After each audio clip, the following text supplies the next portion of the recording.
March. Tomorrow it's going to be amazing. Let me tell you, it's going to burst.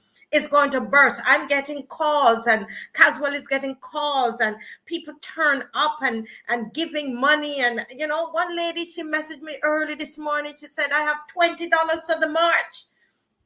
She says, I have $20 on the march. Let me tell you, it is happening. And listen, they were all at Unity. Listen, Unity Workers Union. The people came together, folks. They came and they went to Unity Workers Union, and they were doing up the placards. And it's tomorrow. Folks, it's tomorrow. You can bring the entire family. This is a family event here. And I need you to like up this live.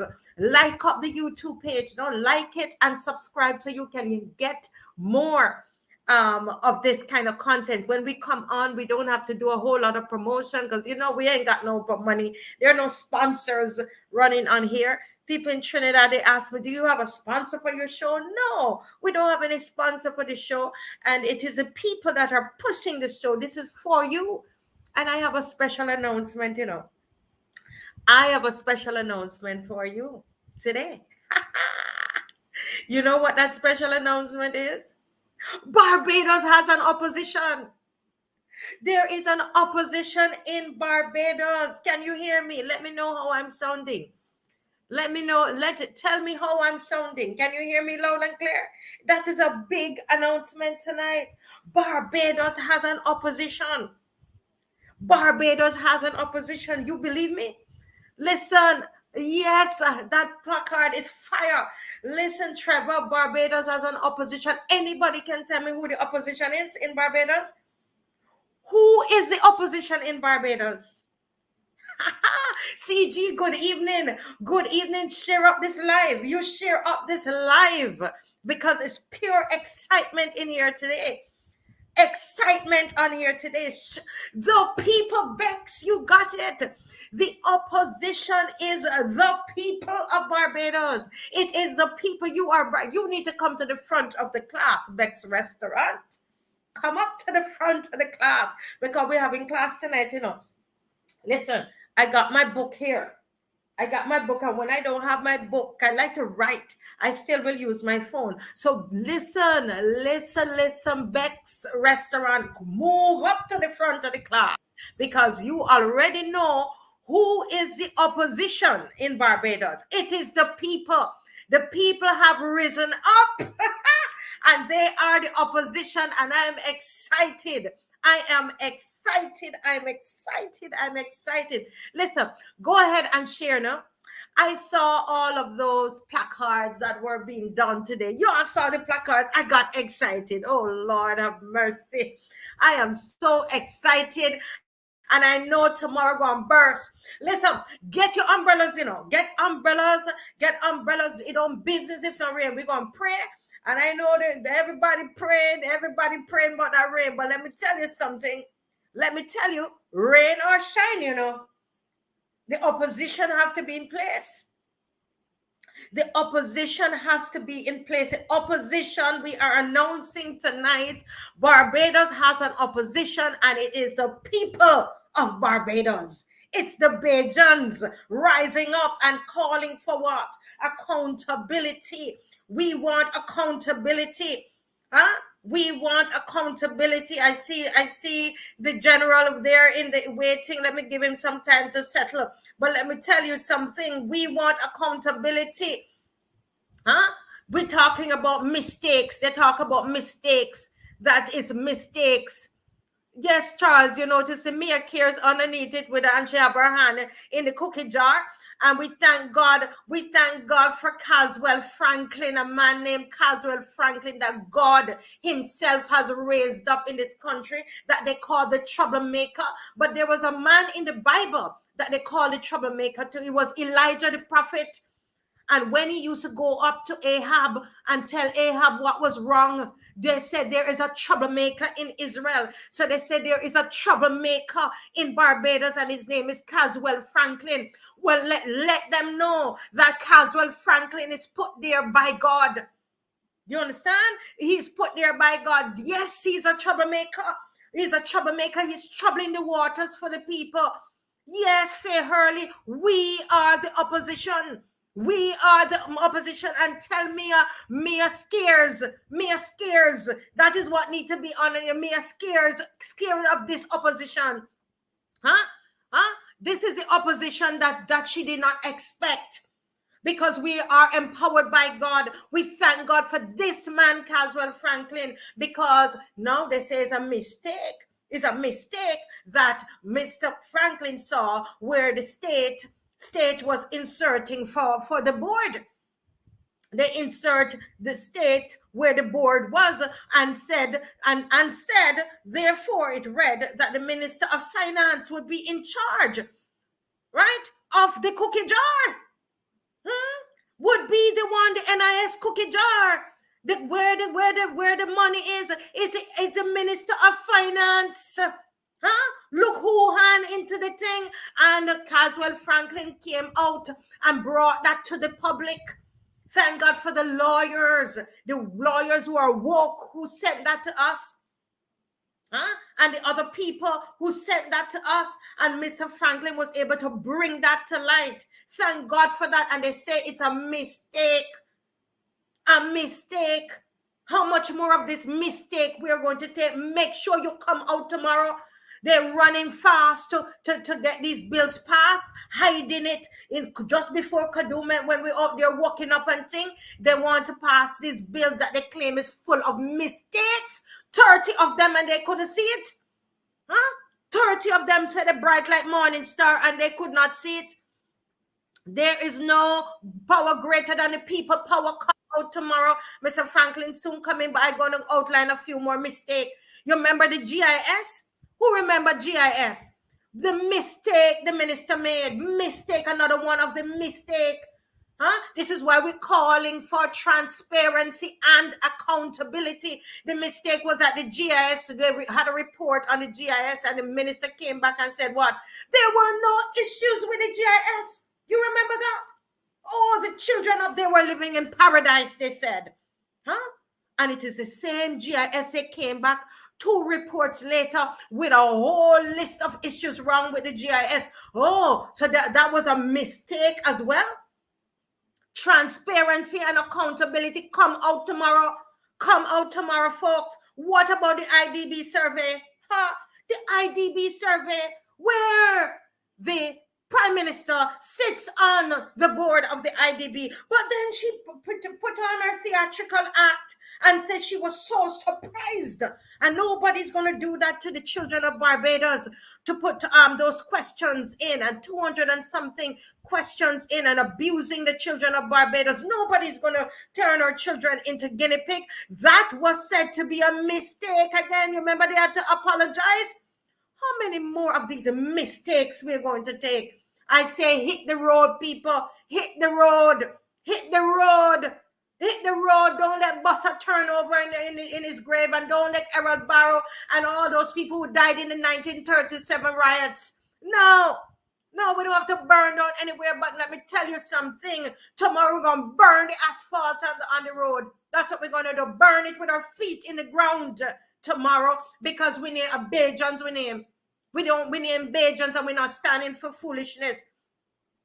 What about the child protection bill and all the holes that in that child protection bill that they had to take it back because of all the errors that were in there? You remember that? You remember that, the same one that they wanted to pass?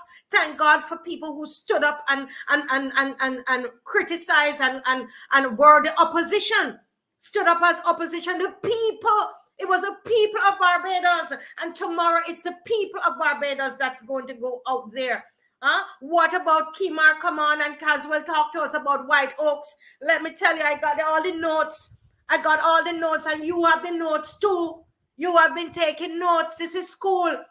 Go back and look at the notes about White Oaks. And what they were going to do to the people of Barbados. Or we were going to be swindled with a company that has only 2 employees, and paying them such a large sum. It was the external creditors, and the same Caswell Franklyn that brought it to our attention. The troublemaker. Is there a troublemaker in Israel? Yes, we have an Elijah here. His name is Caswell, Franklyn. Huh? Thank God for that. And Kimar pointed out in his book. Kimar is in the waiting room. He's getting ready to come on as well. Yeah. Where and the external, if it wasn't for the external creditors and the international press, we would be in the dark. Transparency, accountability. That is what they ran on. And we went and we stood up in the sun and we voted for them twice. 2 times we voted for them, and we are saying no more. You get it right or come out of there.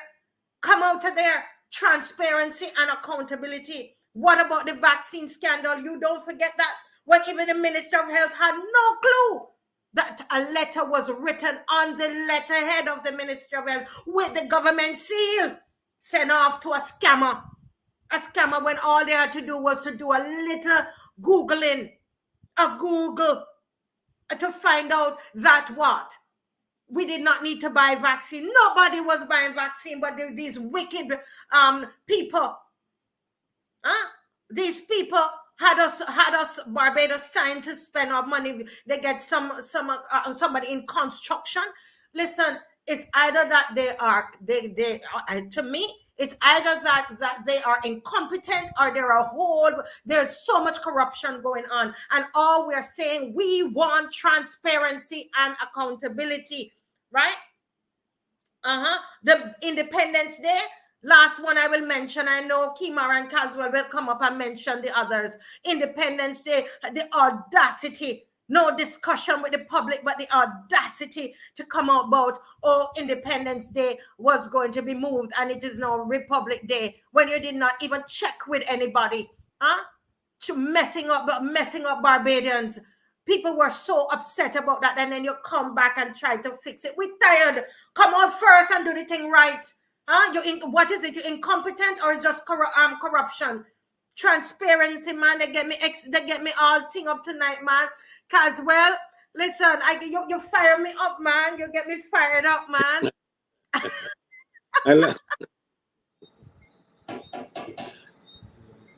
Listen, I saw those placards today, man. I saw those placards and I got so excited today. Good evening, Kimar. Good evening. Yes, always sir. happy to be here. Caswell, Marcia, the audience. Oh man, Caswell, this is thank you so much. They said, they're calling him a troublemaker, Kimar. They're calling Caswell a troublemaker. I've been called worse. Don't worry, I've been called worse. And it didn't bother me then, it doesn't bother me now. Well, Kimar, they say that on Facebook, they say, man, that little man is something else. Let them know you're little, but you're talawa. You're strong and full of knowledge, and you can stand up to any bully. You know that? That's what they say on social media. Look at this little man standing up to this big bully. David laid down Goliath with just a stone and a sling. Goliath killed whole armies, and it had to take a little small David to topple Goliath. So, since the biblical times, us little small little man has been protected by the God above. Yes. Well, we're gonna jump in about tonight. I realize that they're getting nervous about this show, real nervous about it. I even had a dream, but I won't say the dream on air that I had. You see, but let me tell you, there's nothing fasting and prayer can't solve. Caswell and Kimar, fasting and prayer. Listen, they're not going to be able to come, and they're not even nowhere around us. You understand? Nowhere around us, because I know they are worried about this little show here. But we lick about with Talawa. Guys, share it up. Yeah. Somebody said the only 2 men with actual spine since 2018, Caswell and Kimar. Listen, and don't forget Nanny Lynette. Nanny Lynette, she's gonna come on. She has some work to do at nights, but she's gonna try to be on tonight. So, Mister, they're saying that, you gotta give the government the benefit of the doubt and so on, and there's a lot of on social media. They are, they're trying to bring down the government, and they're doing so, and etc. What are your thoughts about that, Mr. Franklyn? Look, trust me when I tell you that the people of Barbados have given them more than they're entitled to. You can't keep on giving the benefit of the doubt when every time they do something is wrong. Some you have to stop and say something that these people don't know what they're doing. I think their staunchest supporter knows within his or her heart that these people are unfit for the job. You were talking earlier about all the mistakes that they made. You didn't mention the one where they took deputy commissioners of police, and they got even the prime minister herself lambasted me at when they went touring the Miss Ram place when I pushed it down, and the attorney general treated me with total disrespect. But that was wrong too. Eventually they came out and they then went to Parliament, and they put in they amended the Police Act to put in 2.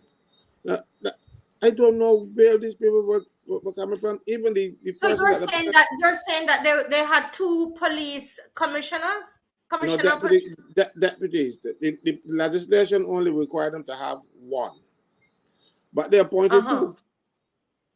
So I asked the question, how come you got 2? The law only requires 1, and the prime minister went on a press conference. She got a reporter asked a question. The question was tailored that she could abuse me. So I suspect it would have been one of those questions that you asked the reporter. I want you to ask this question. I've seen it done. I've done it too. So I know how it's done. So when they try to attack me, I know exactly how it's done. I used to do it. You give reporters a question and say, I want you to ask this question, so I can come out there shine looking good. These are the questions I want you to ask. So the reporter came out and asked the question, and she was all over me. And people then start laughing at me and saying, well, we're talking about the prime minister signing the order. I said, but the order was never laid in the house. Even if she had the power to sign the order, she didn't have, the order would not be effective unless it was laid in the house and debated. But it was something to be done under the Police Act. So then eventually when they found out, after it got vilified and cursed by so many people, they was there laughing at them because they knew it was right. Even the attorney general told you he dust me off. And then they sneak into Parliament and put an amendment to the Police Act so that you can have 2 deputy commissioners. What was bad about that is that the man they put in place is one of their friends, and they wanted to give him a bigger pension. So remember, yesterday I told you a civil servant has to be at his maximum salary for 3 years in order to qualify for his pension at the highest level. So what they did, they amended the legislation and backdated it so he can qualify for 3 years. These are the things that these people do, and that was wrong, like most other things they do. But they feel, well, we have the power. And yes, they do have the power because the people of Barbados gave it to them. But the people have to check that power now because they're getting out of hand. Even something as silly as this King's Council thing that Cabinet published today. I don't care if you call it the King's Council, whatever else. But the Cabinet didn't appoint anybody at Queen's Council. So how can you now decide that you can change it? Why are they not changing the people who are worth, sir? You're very serious. It might look like a little thing, but when you go and do things that you don't have any authority to do, it emboldens you. The Cabinet of Barbados has never appointed a person Queen's Council. A person was appointed Queen's Council by the Queen. So if the Queen made you a Queen's Council, you are Queen's Council. Mm-hmm. No, no other persons will become Queen's Counsel, or King's Counsel says no, become a republic. But you were King's Counsel, or you were Queen's Counsel. So you will remain, you should remain that. But cabinet gets involved in little mundane, niggling things. When we got into the National Insurance Act and the amendments that they're going to do, there's still the thing that they concern themselves about, you know. But that is why they have to meet every week and find things to do. I remember years ago when I worked close in government, they had, even the name of the police horses had to go to cabinet. They don't have anything to do. Wait, you could have called the horse rover. He wouldn't mind, you know. But you know, they had to take that to cabinet. They you know, they don't have anything to do to find work for themselves. Mm-hmm. You know, so Mm-hmm. I said, look, there are too many of them, and they said many hands make light work. But when you have light work and you got too many hands, that's the problem, you know. Yeah. Because cabinet is responsible for the policy, not for the actual implementation. So you don't need all of those heads, empty heads at that, to come up with any policy position.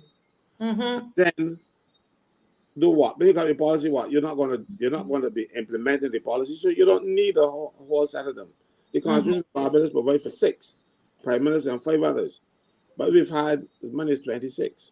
26. You know what I started, and I'm hoping that I can finish this.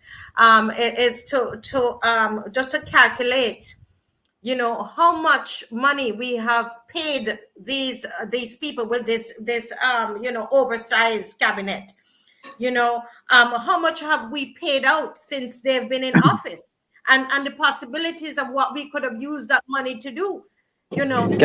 Before I'm gonna call on Kimar, but I just want to read a little, just a little something here about corruption, because you know, sometimes, Kimar, people think that corruption is only when you deliberately you know, put your hand in the cookie jar and you take out the money, right?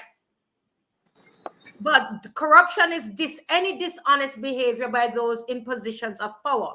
To those who abuse your power may be individuals, or they may belong to organizations such as a business or a government, right? Corruption can entail a variety of actions, right? Include giving or accepting bribes or inappropriate gifts, double dealing, defrauding investors, right? Corruption is this, as I said, any kind of dishonest behavior. And it doesn't have to be the consequence of corruption can be social and financial, but it has a major impact on those who are financially vulnerable. And I think Lynette made that clear to us the other night. So it's any form of nepotism. You know, you're giving jobs to your friends. You know, there is a WhatsApp message that has been going around with a certain announcer, and I can't remember his name now. Is it Walter Blackman? And he was asking why other economists were never asked. People who were seemingly more qualified and had more experience were never asked to be, advisors, economic advisors. Why this particular person? These are all signs of corruption, Barbados. These are all signs of corruption. And so what, because they're signs of corruption and he's not sure, he's asking, show us the qualifications and show us the process by which you appointed this particular person. And that is what this march tomorrow is about. We are looking at all of these acts. We're looking at, we're calling for transparency, calling for accountability. We're calling for we're saying no to the NIS and the pension bill, and we're looking also on look at jobs and look at the injustices that are being meted out to employees. So those are some of the things that we're going to discuss tonight. And let me just once again welcome Kimar Stewart. Kimar, listening to what the objectives of this march, what they're all about, it's all about. What would you say to Barbadians tonight? As a Bajan, what do you say to Bajans about this march tomorrow? Good evening again. All Barbadians should come out to support the march. The march is there for you. The march is there to show those persons who may be in power that you're serious about your destiny, about your future, about your participation in this country. And you should take it serious. Invite some other people, come down, voice your concerns, get your placards. The city placard looking very nice here. The one about cookie jar and they put in the cookie jar. That's good. Um, the actual painting the actual painting is so funny, you know. But I love the creativity. So I'm hoping that these placards can get even better and more creativity can come out in these placards. I think right now we are at a point of almost no return. So we can't let up right now. And we need to go full steam ahead and send a statement to all political organizations really that we are serious about returning government and representation to the people of Barbados. Yes. Thank you, Kimar. And we're going to come back to you. These are just opening comments, right? We're going to come back to you. We see Miss Lynette Eastman is here. Nanny of the Maroons. Don't let her soft-spokenness fool you. Let me tell you something. If you want to see that, you want to see you want to see the Ashanti in this woman. Let me come up here and talk to you all. You see, if you want to see the Ashanti in this woman, come out tomorrow and wait till she take that mic.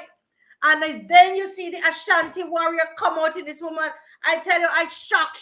Anybody here Lynette on the truck? I don't know where to get that voice from. And then come on the program, speaky spooky. Good night. How are you? And then man, my girl, take the mic and it's over. Huh? Well, welcome, Nanny of the Maroons. How you doing tonight? Thank you, Marcia Weeks. Thanks for having us here again on your platform. I have to congratulate Caswell here on the work that he's been doing with his placards. They look wonderful. I saw him smiling. He seems to like this one here particularly. So he has that one up front. Whoever did it, congratulations to them. We do have a lot of talent, and I'm glad to see the talent coming out. The point that Marcia makes about corruption, and the point made by the talk show host when he listed those economists and listed their qualifications. Well, it made me think that maybe I should have done economics because they all got first class honors, it seems.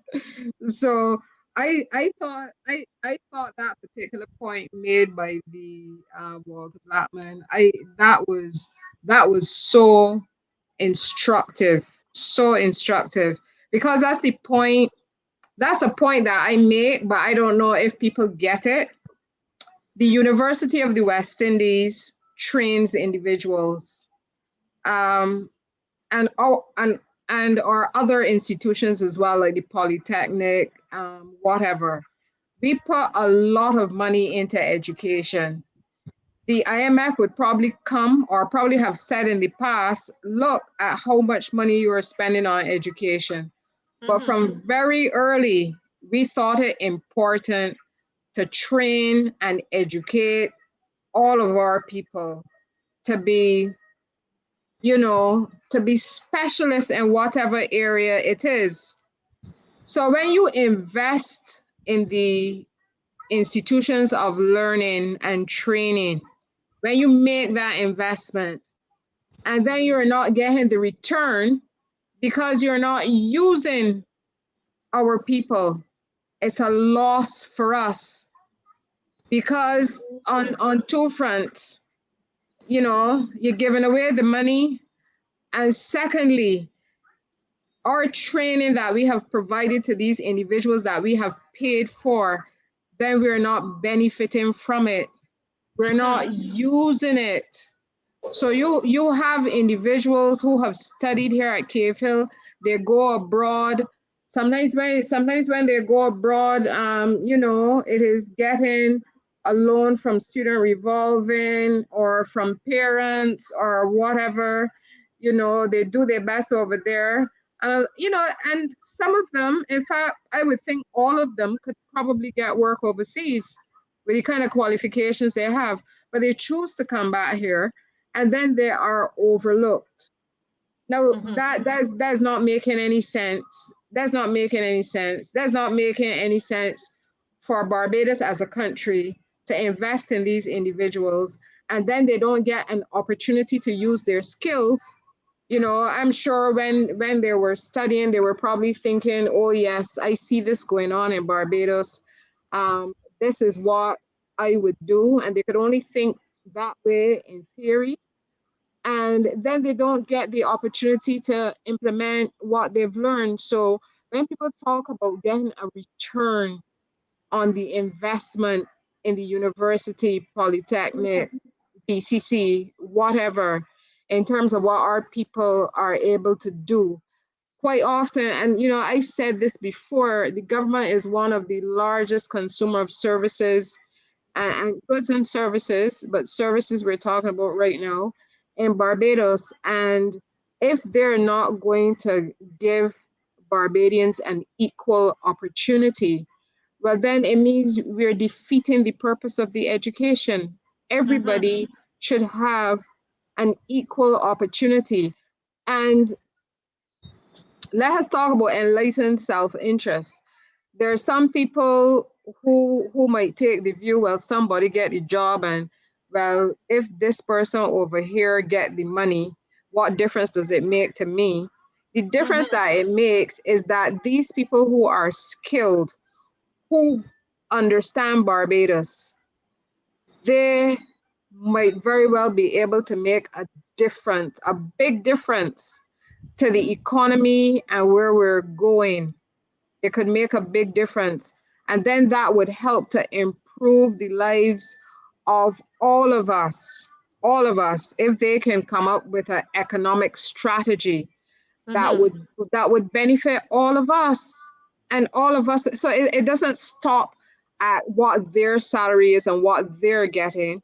It has to do with us benefiting, all of us benefiting from the education. There's some people in Barbados that happily pay their taxes to educate our people, and they've never put a child through school, but they're happy to do it. They're happy to contribute because they know it will benefit the country.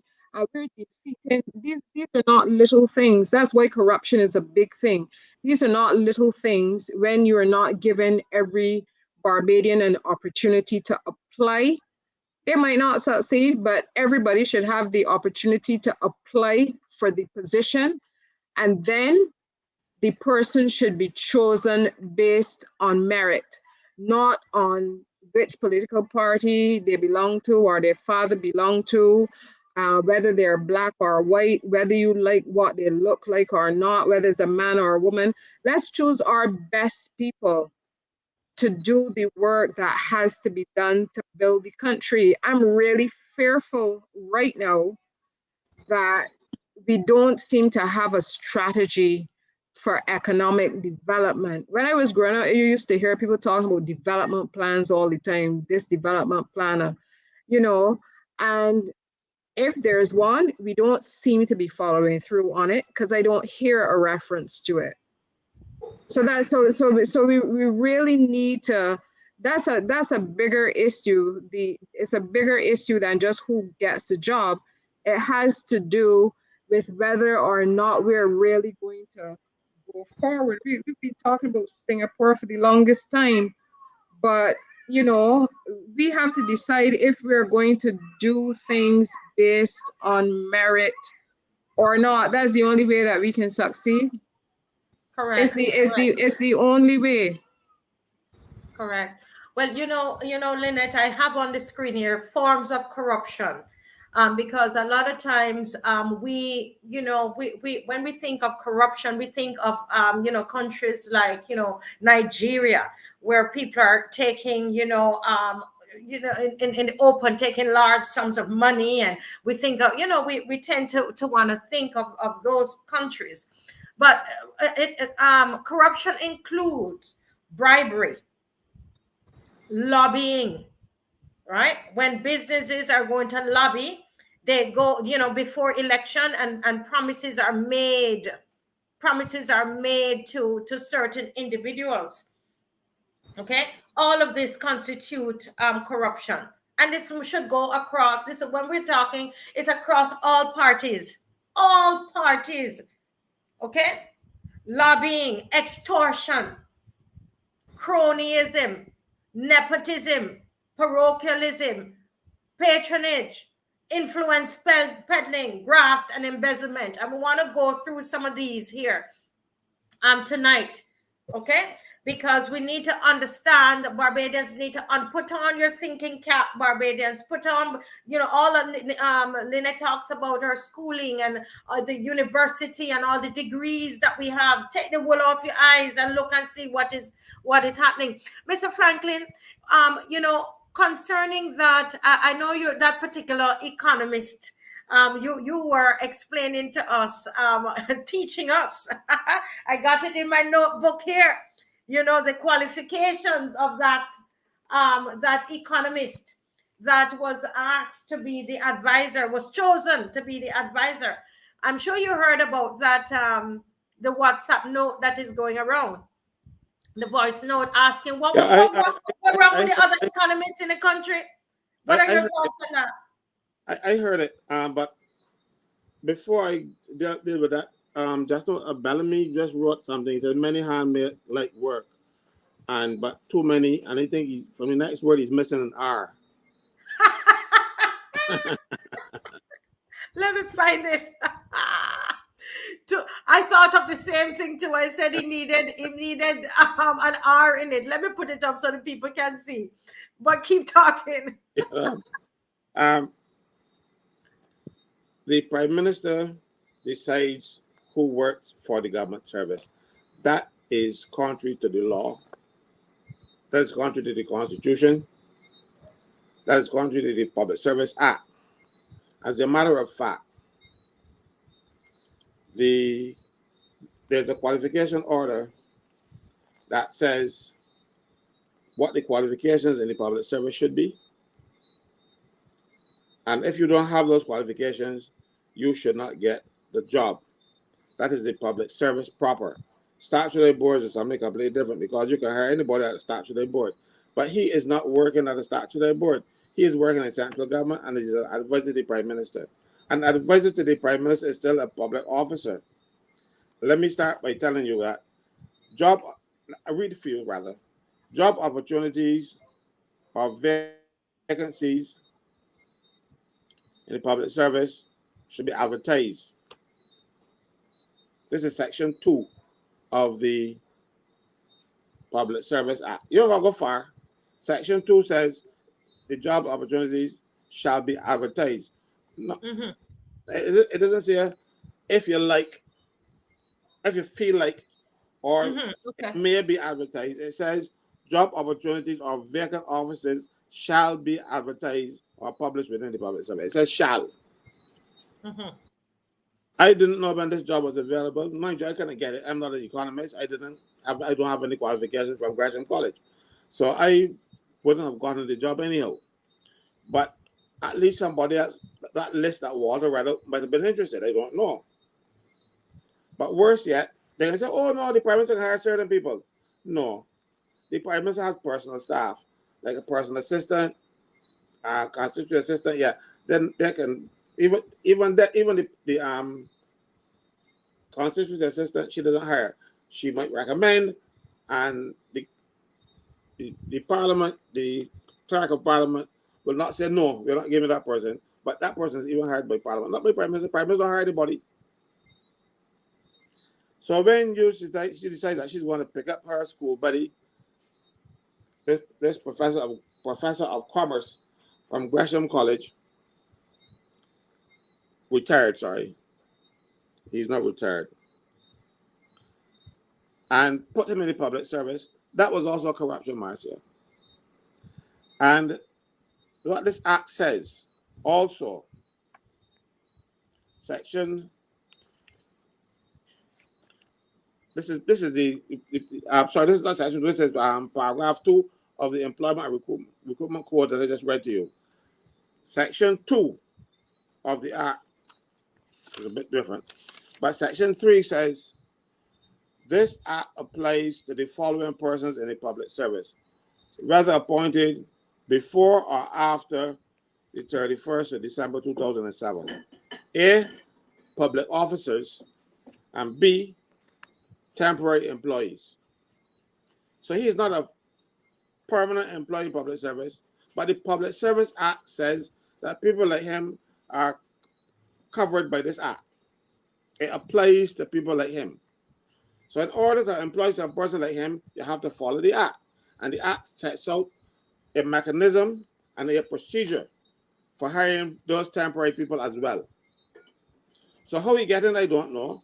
Just like we had a person who we brought in and called him director of communications, the Kitchen fellow who worked in the Barbados Party campaign.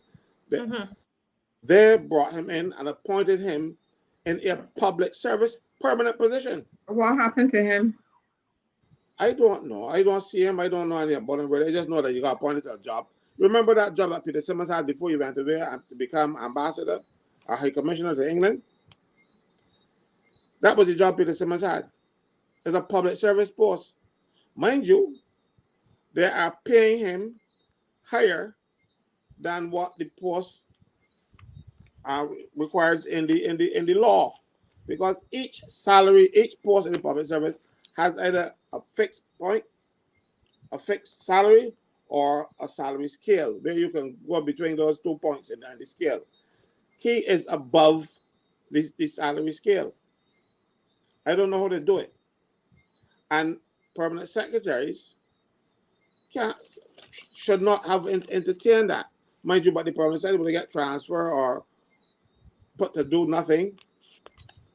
And so we have a lot of weak permanent secretaries in the public service who cannot say to a prime minister or any minister, you know, you can't do that. Or do as the law requires you to do. If the prime minister or if minister is doing something wrong, you put it in writing to them. And if then they say, go ahead and do it, don't mind what you right, I want you to do it anyhow, then you have something to cover you when there are these public inquiries. But Caswell, I think you were talking about the nice days, you know, because I know that if you wrote on a file, you would it's kind of like you feel it's permanent. So you've written on the file and you've put your position. But I think these days they would just tear out the page of your file, Caswell. No, they don't tear it so out. it's not even going to be there to cover yourself. No, they don't tear it out. They spread glue over it and stick a page on top of it. I Seen see. it done. I see. I've seen it done. Wow. You get a minute on a file that you don't like. You put a piece of paper over and cover it over. I've seen it done in the Ministry of Health, not by the current minister, of course, by a former minister, but I will not call names today, unless I'm forced. They did something like that. You just think over. You're talking about the good old days. The good old days, permanent secretaries were required and still are required by law to say to the minister, I'll read you paragraph 13 of the Code of Conduct and Ethics of Public Service. It says, where a permanent secretary disagrees with the minister on a matter involving the decision by the minister or by cabinet, the permanent secretary shall place on record his disagreement with any decision or proposed course of action which the permanent secretary finds difficult to defend, or which he regards as inconsistent with his obligations to see that the administration of his department is carried out with due regard to the propriety of the proposed course of action, and he shall set out those reasons for his disagreement. That is what the law requires. Not one of them dare do it. I know of a case right now with a court martial, right? Because that's what I'm telling you. This Public Service Act is so full of punishments I think for public officers that you don't really need the Integrity of Public Life Bill, or Integrity of Public Life Act as it now is, because there are too many things in here that, as a matter of fact, it is more stringent on public officers. But I know of a case where a court martial, a fellow called Wiseman, he discovered that his head of department, well, his not really head of department, he was the chief marshal at the time, had perjured himself on a file, who wrote on the document to the magistrate that a particular person could not be found. He was doing a favor for a politician. This guy was supposed to be committed to prison for not paying maintenance for his children. So the politician called the chief marshal and told the chief marshal, "I give my man a break."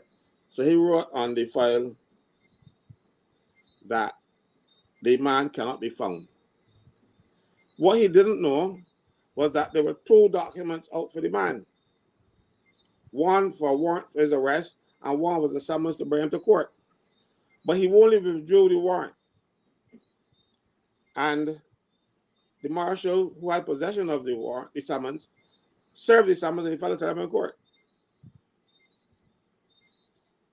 This fellow called Wiseman, he reported that to the registrar of the Supreme Court. You know what happened to Wiseman? He was acting as a supervisor. They took him down. They took him down. Wow. The registrar saw me in superintendent and tell me, "Don't represent he in a good, you got a bony, bad looking girlfriend and all that stuff." I said, "Look, you should be ashamed, You can't do that. You ought to be ashamed of yourself." But she went to her grave, stopped speaking to me, because I had to put her in a place that you can't tell me how to do my job. But that man, as a matter of fact, he was the only person in the department at the time that had the qualifications for the post that was not appointed to a particular post. He was acting in it for 3 years. And they took him down. And they put another marshal in place to act for him, even though the marshal did not have the qualifications.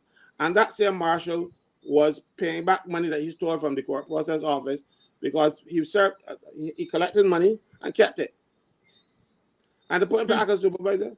And so the acting allowance then they used for him to pay back the money they stole.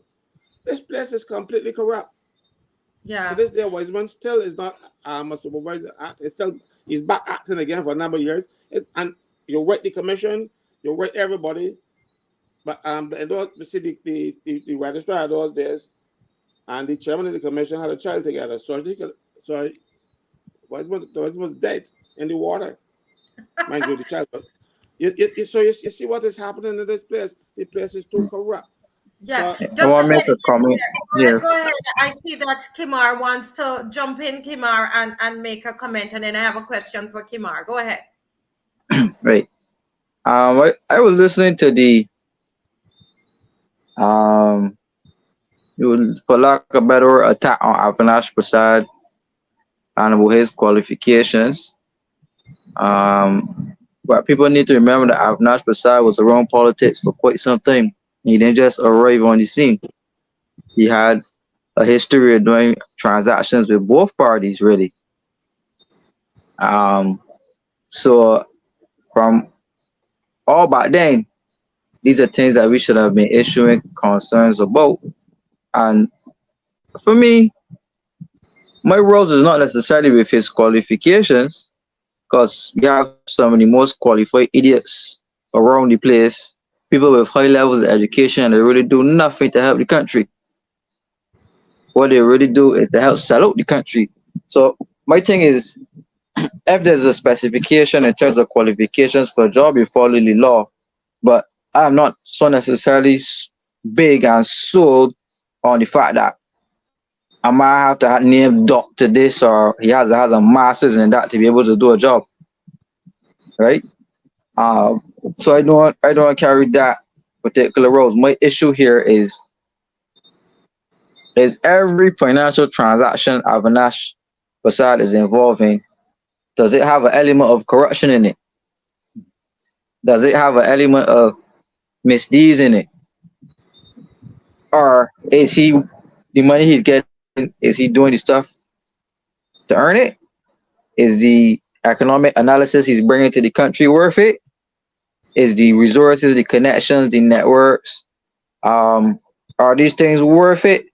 That's where my problem is. So we had 4 seasons. Nobody's want to speak about the role that Prasad played in 4 seasons. Prasad had a role in White Oaks, right? Has a big role in the What was airport. it? What was his role? Let's go through that. So, what was his role in Four Seasons for people who don't know? Because we don't want to make assumptions that we all, because we have some new students who are joining us. I could see. Guys, please share up the live. Share up the live. Remember, the march is tomorrow. We don't want to just comment on here, but we want to make sure you put on your running shoes tomorrow and you're out tomorrow at 10 o'clock. All right, go ahead, Kimar. So explain to us what was his role in Four Seasons for those of us who don't know.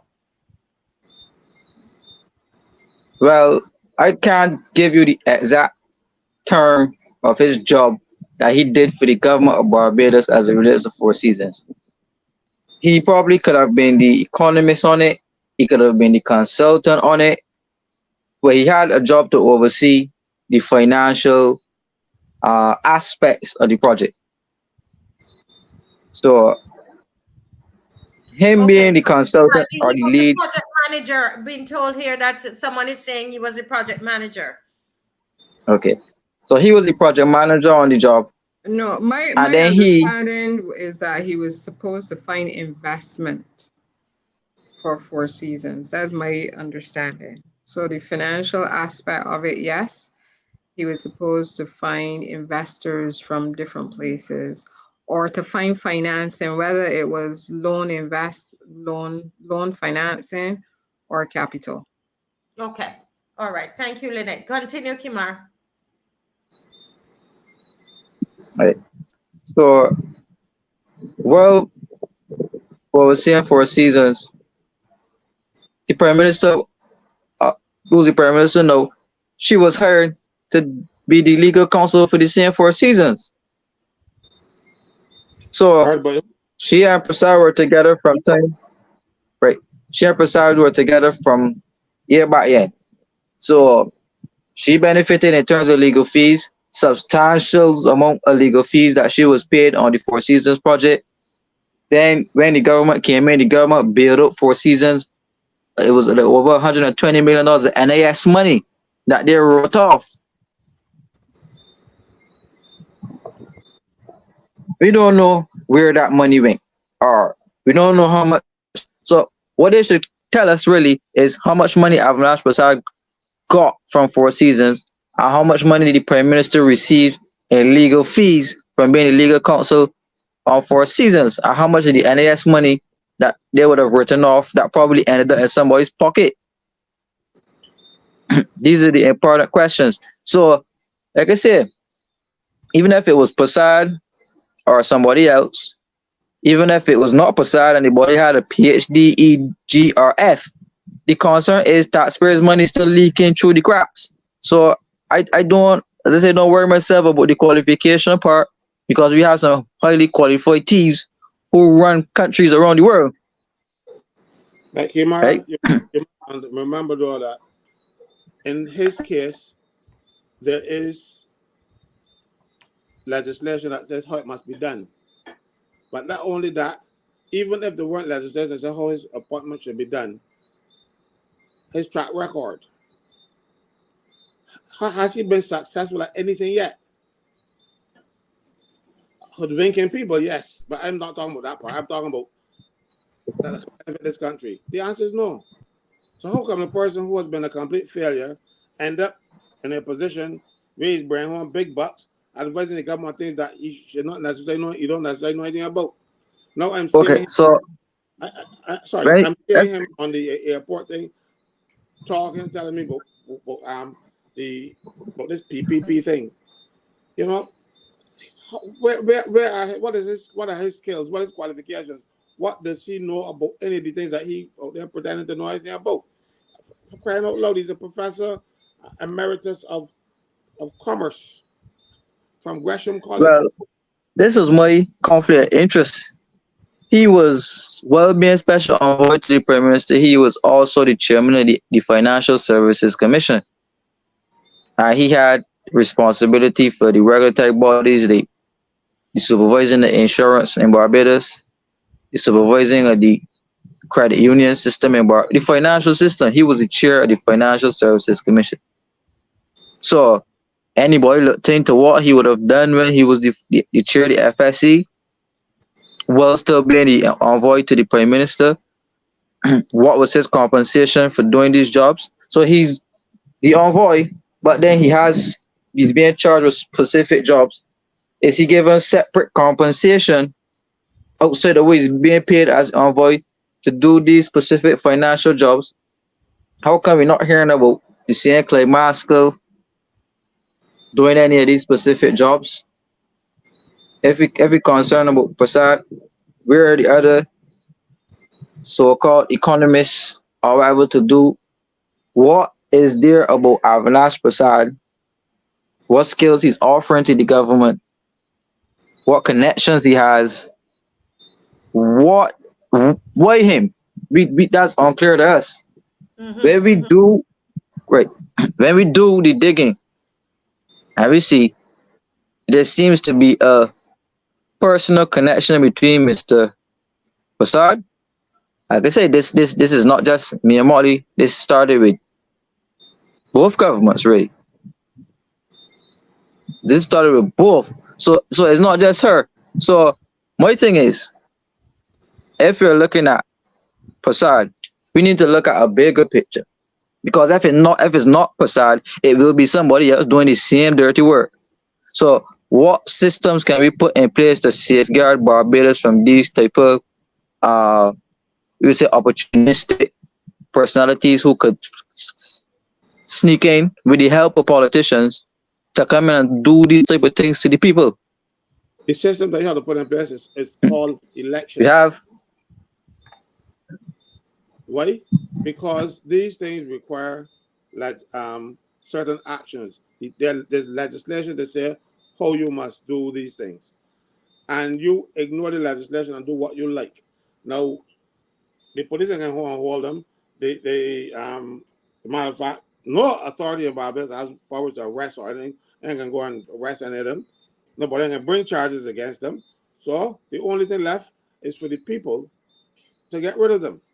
And that's what I think we got to do, because they ignore every piece of legislation if it don't suit them. And the thing is, the Public Service Act was one of the last pieces of legislation done by the Ujnust administration, and it came into force on the 31st of December 2007, and then quickly after the elections in 2008, and the Barbados was gone. So this is a BLP Act. This is what the BLP put on the Parliament and the civil service, and there are certain rules and regulations that they put in place that they are ignoring. They should left this for somebody else, not them. This is their legislation. As a matter of fact, Thompson walk out of Parliament hearing these people saying, "No, we're wasting time." They support it, and they pass the legislation without support from or even debating with the then opposition. So they should obey and honor this legislation because it's theirs. Yeah, thank you for that, Mr. Franklyn. I want to go back to Kimar. Kimar, you made mention of the airport, and I'm very curious about that because there's a lot of speculations and a lot of unanswered questions, and because we don't know, it's why we're asking the questions, which is why we're marching tomorrow for transparency and accountability, because we don't understand fully what is happening with the airport, and that is because we have seen a pattern. So can you tell us what is this man's what's his role with the airport saga? Well, from what I am seeing, he seems to be under his portfolio of special envoy for investments.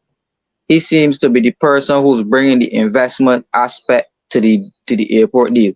So he probably conceptualized the PPP deal And Mm-hmm. he's saying that the PPP is the best financial arrangement for the government to use for getting the best butt on the airport. So if we understand him, his thing is finance, economic, but he is not Commerce. necessarily a hardcore economist. His thing was more capital markets, stock markets, raising funds from these specific markets. And he has some connections in terms of the large financial institutions across the world. He has some connections in terms of whatever friends he would have made at university, in terms of reaching out to places and coming up with financial arrangements that he can then bring to governments or any other interesting person who would have been up to wanting to deal with him. So he is bringing the, as I say, the arrangement to the government and saying, well, look, this type style PPP arrangement is the best bang for best, best whatever for you, and use this. So he will probably be paid a finder's fee or some type of fee or whatever for bringing these persons to the government of Barbados and consulting and advising on how best to proceed in terms of when to roll out the project, when to start billing, etc., etc., etc. Mm-hmm. Somebody here is saying that at the airport town hall meeting, Prasad said he doesn't like formalities. I guess because the professor thing is being challenged, and he would rather to be referred to as Avi. So we calling him Avi now. But they said Minister Gooding Edgell, according to this person, is alleging that they continue to refer to him as professor. What do you see though, Kimar? I'll ask you because you brought it up. What do you see as a pattern with Prasad? Because he was also, you're saying, involved in White Oaks. Let's talk about that and then talk about what is a pattern that you're seeing here with this man, Prasad. I can tell you, Prasad is usually the person who seeks out financing and seeks out the different players around the world when it comes to some financial arrangements. However, Mm-hmm. most of the deals that Prasad enter into usually end up in some type of overpayment for fees, Hmm. cost overruns, and always some type of financial leakage that is more than budgeted for. So maybe he has more expensive taste than what some governments can afford. Maybe he has an expensive taste, and he would encourage persons who want to experience that expensive taste to put your money where your mouth is. But in this case, the money is the taxpayers' money, so it can't be overpaying what was $54 million in fees.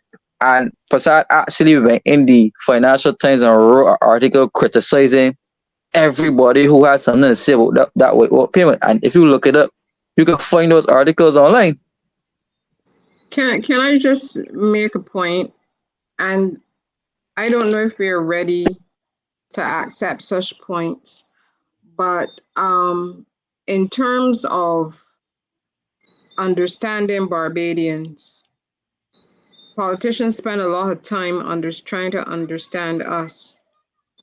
And they understand that when Avinash Prasad speaks to us with his English accent, most Hmm. people in Barbados, even if they do not understand what he's saying, he sounds as though he knows what he's talking about. Hmm. And that is done deliberately. And Barbadians tend to fall for it. I saw over the years, because as you've pointed out, Avinash Prasad has been around um, before 2008 when the Barbados Labour Party lost the election. He used to be around. Hmm. Um, he used to be encouraged to come around when we were having cabinet meetings. Mm-hmm. So it was from way back that I know the opportunity he now has a full opportunity. But in terms of what he brought to Four Seasons, as far as I could see, he did not bring any special type of investment from what I could see. Um, Basically, there was money from a regional institution and from a regional bank. There wasn't anything special about it. Barbados for years has been, and other countries do it too. They go out on what they call road shows in order to raise money. When people are talking to, a government of a country, so you could be Kimar Stewart and you go and knock on the door and they will say, "Who is you? We don't know you." But if you go and knock on the door and say you're the Minister of Finance of Barbados, yes, Barbados is a small country, but comparing it then with a corporation, Barbados still is in a position where it can command entry to financial institutions and that investors would listen to us if you turn up as the Minister of Finance along with your permanent secretary, your governor of the central bank, your director of finance and economic affairs, and sometimes a special advisor um, who is knowledgeable and has a track record in raising money, borrowing money in financial circles.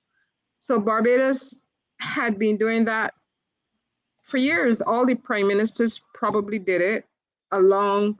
I mean, obviously, I would simply know about the Owen Arthur regime, but I know that that is the kind of thing that they did. They went out, Minister of Finance, Director of Finance and Economic Affairs, PS Finance, Governor of the Central Bank. Then you would also have maybe a consultant, but that consultant must be from the old days, must be shocked at the amount of money people are getting these days. But basically that was the team. So a prime minister or minister of finance knocking on a door, even of a small country, commands respect. So you actually you don't need any special person. You need a special person that can advise you, especially technically. But in terms of getting the door open, you can do that. You can do that. So the question always was whether he is able to bring anything special to the table, anything technically that he could bring, that he could negotiate better financial deals with these international institutions. So that's the question that's out there. And at this point in time, there isn't much to suggest that he can. But I do think he is used because I used to hear the media, anytime he had anything to say, it would come on at during the morning when you're on your way to work.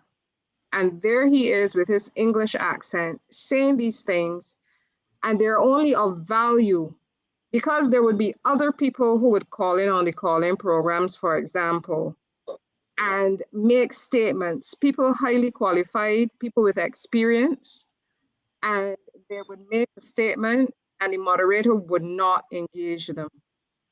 So the person would say something, the moderator wouldn't engage them.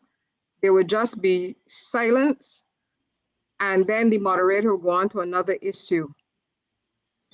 But these media houses, when it came to him, even though he wasn't saying anything more than what a Moscow was saying or what whoever else was trained in economics, somehow what he had to say was given pride of place. And he is still there doing that because they've worked out Barbadians and their psyche that still when it is said with a British accent, it commands more respect than if it is said with a Barbadian accent. Unfortunately, that is still a fact. You don't know exactly what he's saying, but it sounds good. It sounds like the people on BBC. So we figure it must be better. I'm sorry, but that is the conclusion that Right. because the prominence that what he was saying was being given by the media, I found remarkable.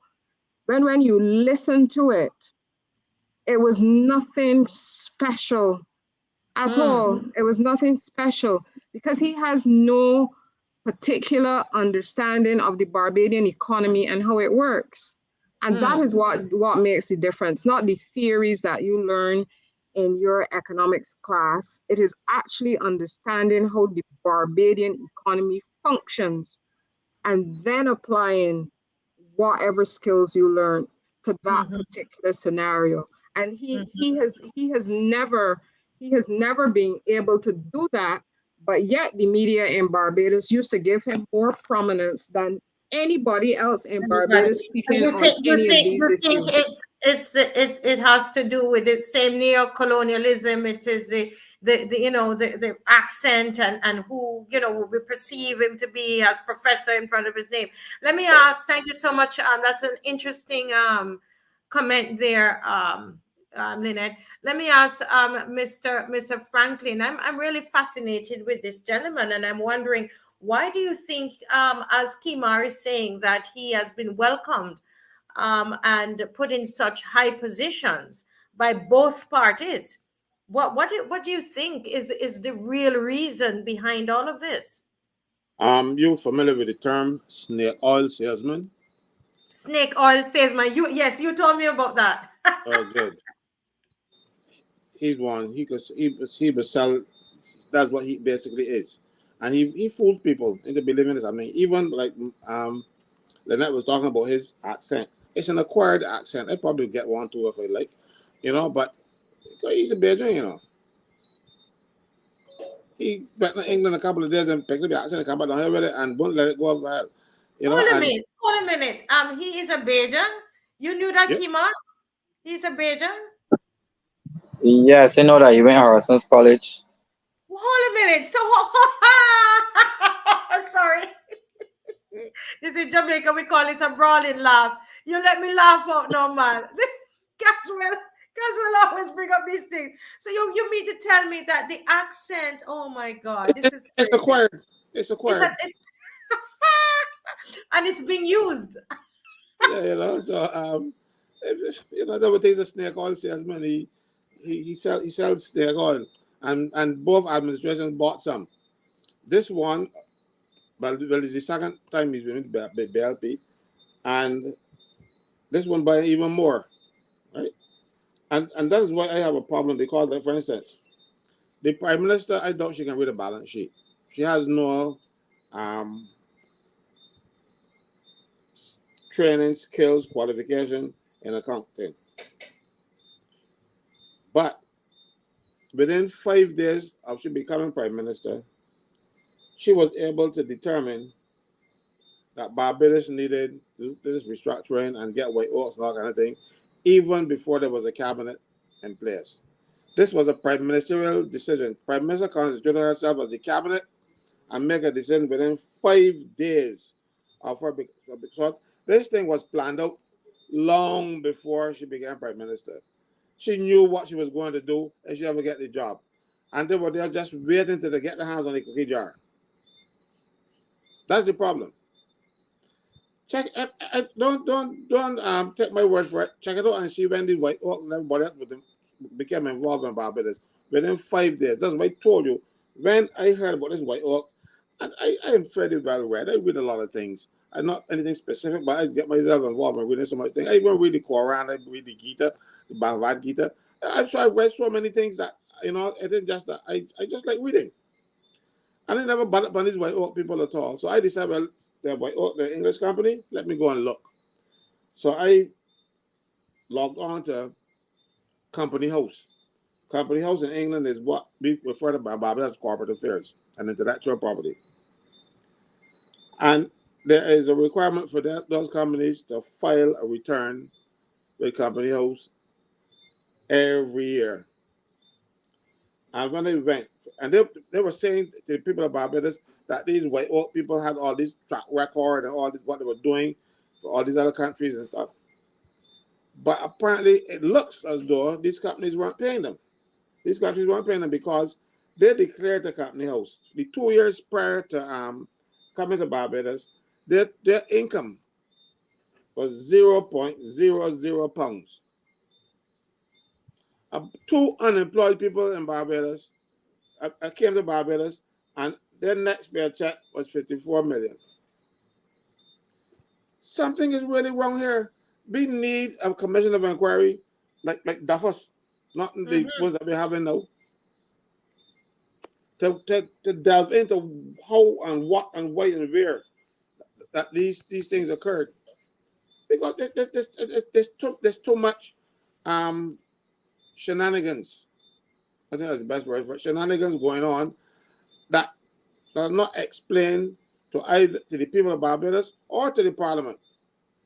In this case, I can't even say the parts to the cabinet because there was no cabinet. When the Prime Minister constituted herself cabinet of Barbados and made these executive decisions without a cabinet in place. Check it out. So something is awfully wrong here. I can't put my finger on it because I don't have all the documents. I have to go searching for them. And that's what I found out by Ox was just a little place, a little room in England and 2 people just waiting for Barbados to come and make them multimillionaires. Thank you. Thank you for that I revelation. wanted to. Thank you so much. Go ahead, Kimar. Right. Where we only focus on Avinash Prasad, I want to allow people to know that the Prime Minister's team was bigger than Avinash Prasad. It was Clay Maskell, who was appointed Chief Economic Advisor. We had Kevin Greenwich, who was appointed the Technical Advisor to the government. We had Ryan Strawn, who was an MP, who was a minister in the Ministry of Finance. And we had Marsha Cattle, who was a minister in the Ministry of Economic Affairs. Now, through Caswell, I was made to understand that there's no such thing as a minister in the Ministry of, and that was almost an illegal act. So you had that on top of the fact that you had Ian Carrington now as the Director of Finance. So you had the role of this big so-called high-powered team, this finance team. Moving along, the team started to shackle out. Kevin Greenwich, he's now moved on to being the governor of the central bank, which is strange. I don't know how he's jumped from being the advisor to the government straight into the office of being governor central bank. You don't hear nothing from Moscow. Since January last year, the only thing he ever made a public appearance was at a BLP meeting in Christchurch East. Since Ryan has been challenged, Ryan has not been saying much because he needs to account for a lot of the financial discrepancies happening in government, especially with those missing contracts from Kaipor, especially for that loan that he went to borrow from the IADB through the Jobs and Investment Committee, a committee that was not meeting. So he needs to tell us why he was borrowing money in the name of a committee that was not meeting. He has not answered that. And he has not answered the whole host of things that happen in the Ministry of Finance. Right? Let me explain something, Kimar. Ryan Strawn cannot sign off on anything. He does not hold a portfolio. It is not his job. The person that you're going to be talking to is the Prime Minister. He is like an assistant in the ministry. As a matter of fact, Section 72 of the Constitution requires that if the minister needs assistance, he should be given a parliamentary secretary. So at best, he should be a parliamentary secretary. He has no portfolio. He doesn't have a ministry. The Prime Minister is the Minister of Finance. So these are just nuisance people, and a lot of other administrations have done it. That don't make it right, but a lot of them have done it. Put people in business, call them minister in the ministry so that they will get a minister's pay. But there's no such thing. Not according to our Constitution. Someone is saying that your sound is low, Caswell. Anybody else have having that issue? Yes. What do you say about that, Kimar? And continue the point you're making. All right. I So can hear him well.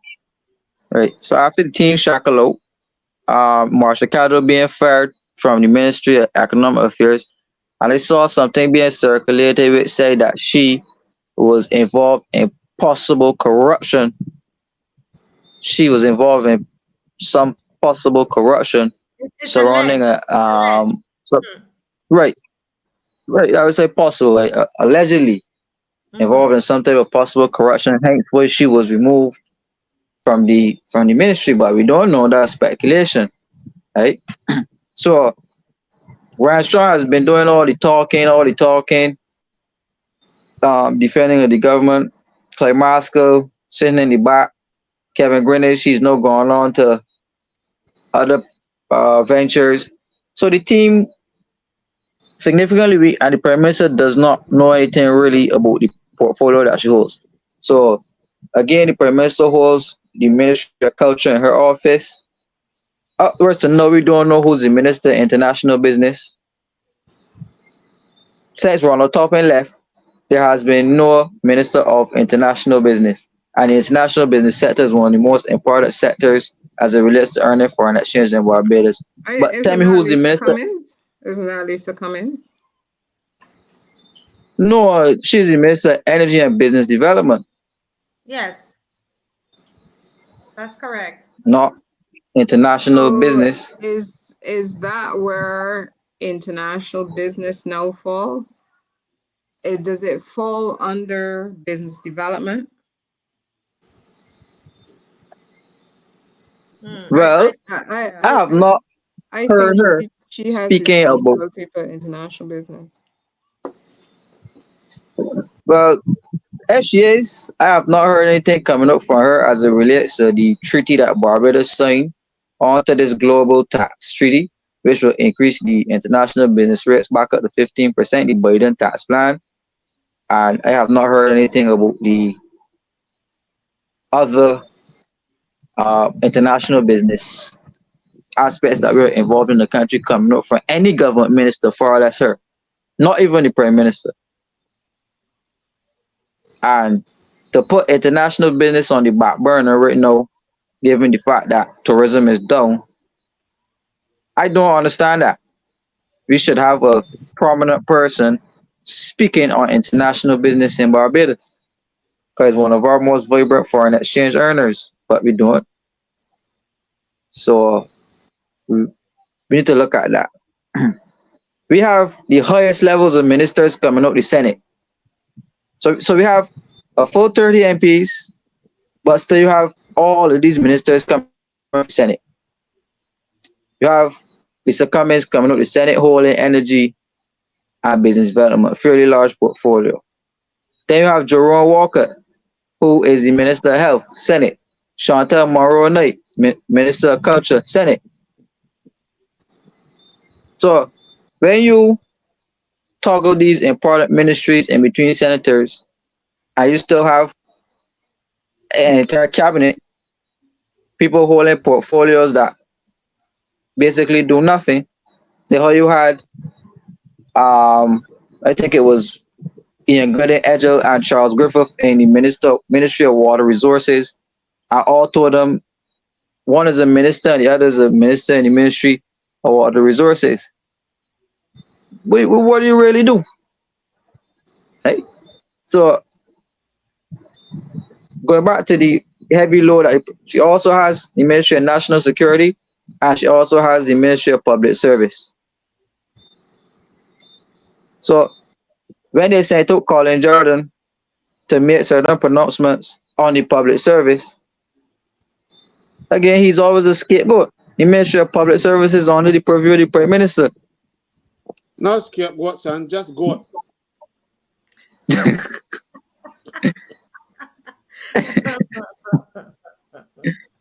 Oh Lord. But we have somebody here saying that Sandra Husbands is the minister in the ministry. we're speaking about two completely different things. We're speaking about the Ministry of International Business. There's a director international business. There's a specific ministry that relates to international business, not the Ministry of Foreign Trade, as was mentioned in the comment. Hmm. Okay. Yeah, but we have to look at that. You have the Prime Minister putting her most um loyal people into the heavy ministries. You have Kim McConney, one of the most incompetent ministers we ever had in education, one of the largest ministries. We have Santia Bradshaw. She has water resources and transport and works, not a fairly big ministry. So all of these persons around the prime minister who are not necessarily the most competent, but have the biggest ministries around. Marcia, you asked the question, what is the collective output of these ministers? The cabinet spends $4 million a year in wages and salaries on themselves.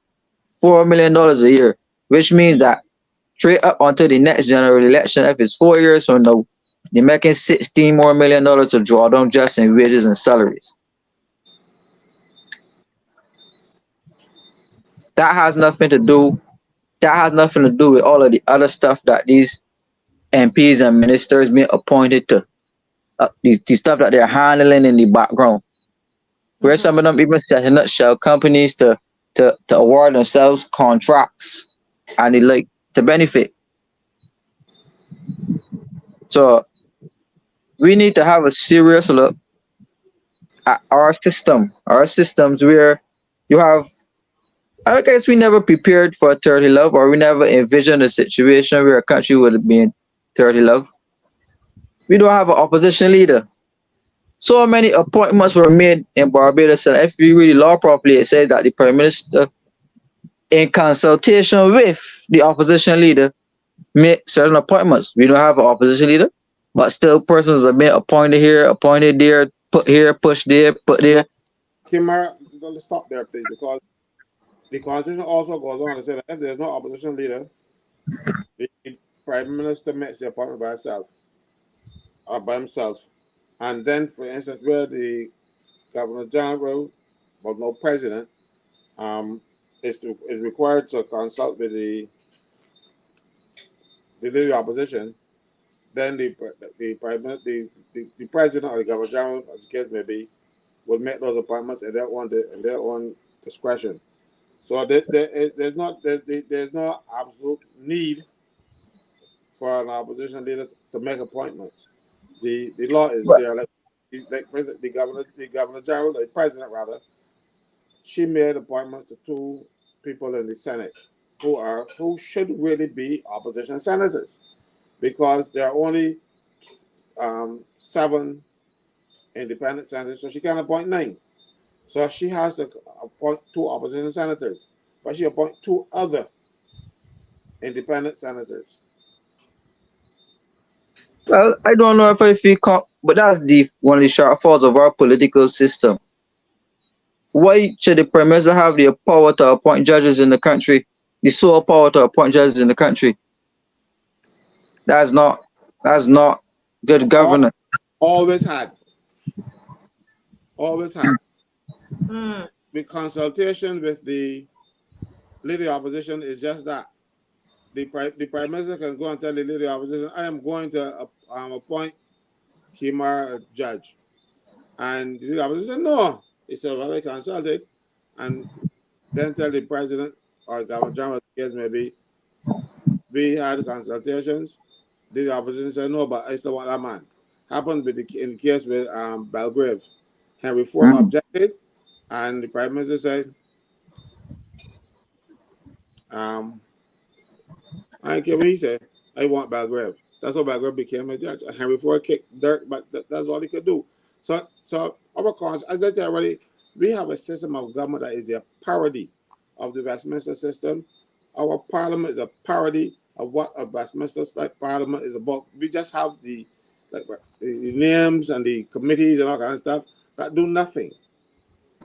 Okay. The only committee that meets right now in Parliament basically is the committee that runs Parliament. They call it, I can't remember the name they call it now. None of the rest, well, Now, Right. my understanding is that now they're going to have some other committees and have other chairmen of committees for those people and give them an additional $3,000.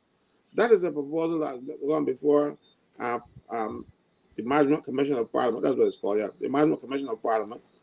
That these other MPs who are backbenchers and don't get the big bucks, they will now give them additional $3,000 to be chairman of committees. And mind you, these new committees that they're going to appoint, the other members will not get paid. Only these chairmen. So it is all this government is doing is finding ways to fleece the people of this country, putting Right. a hand down in the cookie jar, and No, people just let it slide. I I wanna highlight something by you, Caswell. Sorry, I again this last point. I want to highlight something by you. I'm hearing that the same guy who is the chairman of the NAS, he's allegedly being tipped to become Chief Justice of Barbados. Oh, I'm hearing it. I heard that. I heard both he and then Dale Marshall. I don't know which of them come on yet, but I heard both. And Lord help No, us, whichever one they can. But then if he becomes Chief Justice, no, he has to give up chairman of the Electoral and Boundaries Commission. You know, he's all over the place. He's Wow. and for a right? guy Wow. who So, has knowledge or experience in national insurance, he so he's holding that position, and to show you that he didn't have any knowledge, he went on the radio to challenge me and fumble. And okay. then the thing was I didn't come here to we said something about to argue with Caswell Franklyn. He knows he couldn't All right. because he knows But I'm this is good my enough. thinking. This is my thinking about that. The act that they were going to pull in terms of handing the NAS over to the state, in my opinion, is a criminal act. Mm-hmm. And Correct. if you peruse the legislation of Barbados enough, that there should be room to bring charges against him as the chairman and other people for committing an act like that in Barbados. My But he did. thinking for making him Chief Justice is to offer him immunity and protection away from a criminal act such as that. So, ain't that he earned it? No, okay, Or, he didn't do it. He this thing started with under Gardner at the National Insurance when they were talking about changing it to a statutory body. Mind you, National Insurance has been a statutory body from the inception, but those fellas didn't know. So they changed it from what it was to what it what it is to what they want it to be now. So it was the same thing. Section 3 and 4 National Insurance and Social Security Act says Section 3 says that there's a board established called the National Insurance Board, and Section 4 says it's a body corporate. So when he walking about telling people it's going to be a body corporate, it has always been a body corporate. It has been a body corporate from inception. But they don't read. Or if they read, they don't read and understand. So they changed national insurance to what it already was. The only difference between national insurance now, as opposed to national insurance, the other one is that they will be able to hire the staff. The staff were not the employees of the board. They were public officers, and there was a reason for that. The reason being that the national insurance, Ben Bauer conceptualized all this thing. He came up with the thing. He said, "No, the national insurance funding can be a big thing, and I don't want these people out there concerned themselves with who get work late, who these other personal issues. Leave that to the personnel professionals." So he left the staff, and the Section 11 of the National Insurance Act that I just repealed says that that they are deemed to be public officers. So they were not necessarily public officers, but the legislation deemed them to be so. And then they were supposed to then be hired by the Service Commission, and then they go out, and the way to do it is through the Public Service Act. They wanted to get their hands on the job because you know how much jobs out there, and they got so many friends that they want jobs but don't have any qualifications. So statutory boards qualifications are not enforceable. If you are in the public service and somebody get appointed to a position that don't have the qualifications for, you can challenge it and the body can be taken down because they might have misrepresented their qualifications. But a statutory board, even though they have qualifications stated in the recruitment documents, the minister can always bypass them and say, I don't bother with that. I want my man.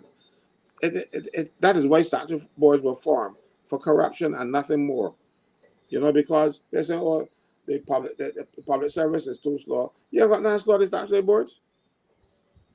But Because Caswell, for an institution as large as the NAS, and he was complicit. He was complicit in this whole thing. That he went on the radio to defend the government, making the prime minister of this country the CEO of national insurance de facto, and he's the chairman. So to commit an act no, like that, he didn't defend them. He said it was a mistake. that's He said it was a mistake. So have you had any follow-up on that mistake, or are they going to, what are they going to do? Are they going My understanding is that they're going to go full steam ahead and get this thing in place by the 1st of November. What? You Even mean with the they're mistake? they're not going to amend it? Well, I don't know what they're going to do. No, since I have the information out there, so that what the plan is doing, might have to change the money again. But I'm told that there were meetings within the Ministry of Labor saying that they want to punch this string and go ahead, despite what these people were saying.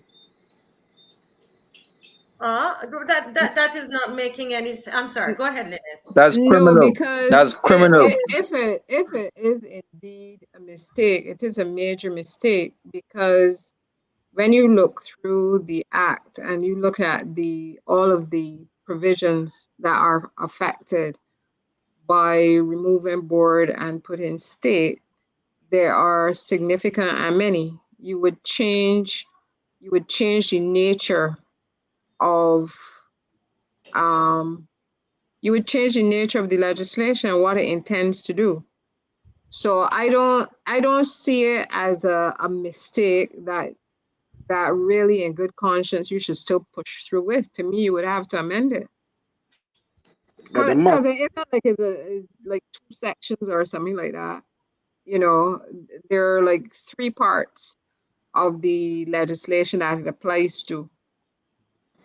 But so I'd be very surprised at that. I'd be very surprised. But there's a issue that I wanted to raise, and this has to do with whether or not the statutory corporations within the context of Barbados can just hire who they like. There's still organizations, there's still entities that are owned by the government. They're not private enterprises. And I would argue when they say for example, for positions in statutory corporations, they put ads out. There was one ad in particular that when you look at the qualifications, it was for a lawyer. And when you look at the qualifications and experience that they required, there couldn't have been many lawyers who qualified for it. But they sent out a request, CVs and letters were written, and then you heard nothing except that you heard that somebody had been appointed to the position. I would like to think that is something, because the statutory corporation is owned by the government. I would like to argue that you should be able to challenge that. That you should be able to have a review of the action taken by that statutory corporation and examine really whether the qualifications that they put out there that they required people to be able to meet, whether or not they went through that process and actually chose the best person for the particular job. Let's bring the chairman of the BT. This guy Jens. I can't get it. Jens. Y'all know who I mean. That was a disaster. That was a horrible disaster. You just hired somebody coming to Barbados to perform a job. I heard the criticisms persons were saying that his CV was not suited to do the job anyway, and it ended up being a whole mess. And our tourism product is suffering dearly for a mistake that the government made in hiring somebody who was not fit for the job. Another mistake. Uh, Costly mistakes. let On me, top of $750,000 for a slogan, little what? Little Barbados something. $750,000 for that. That we never used. We never I, used it. I gotta I charge was sloganless. him 50,000. I would take $50,000 for it. But seriously, no, though. Then there is a mechanism now for challenging it, but there was none prior to 2020. The Employment Prevention of Discrimination Act 2020 number 26. You cannot discriminate now.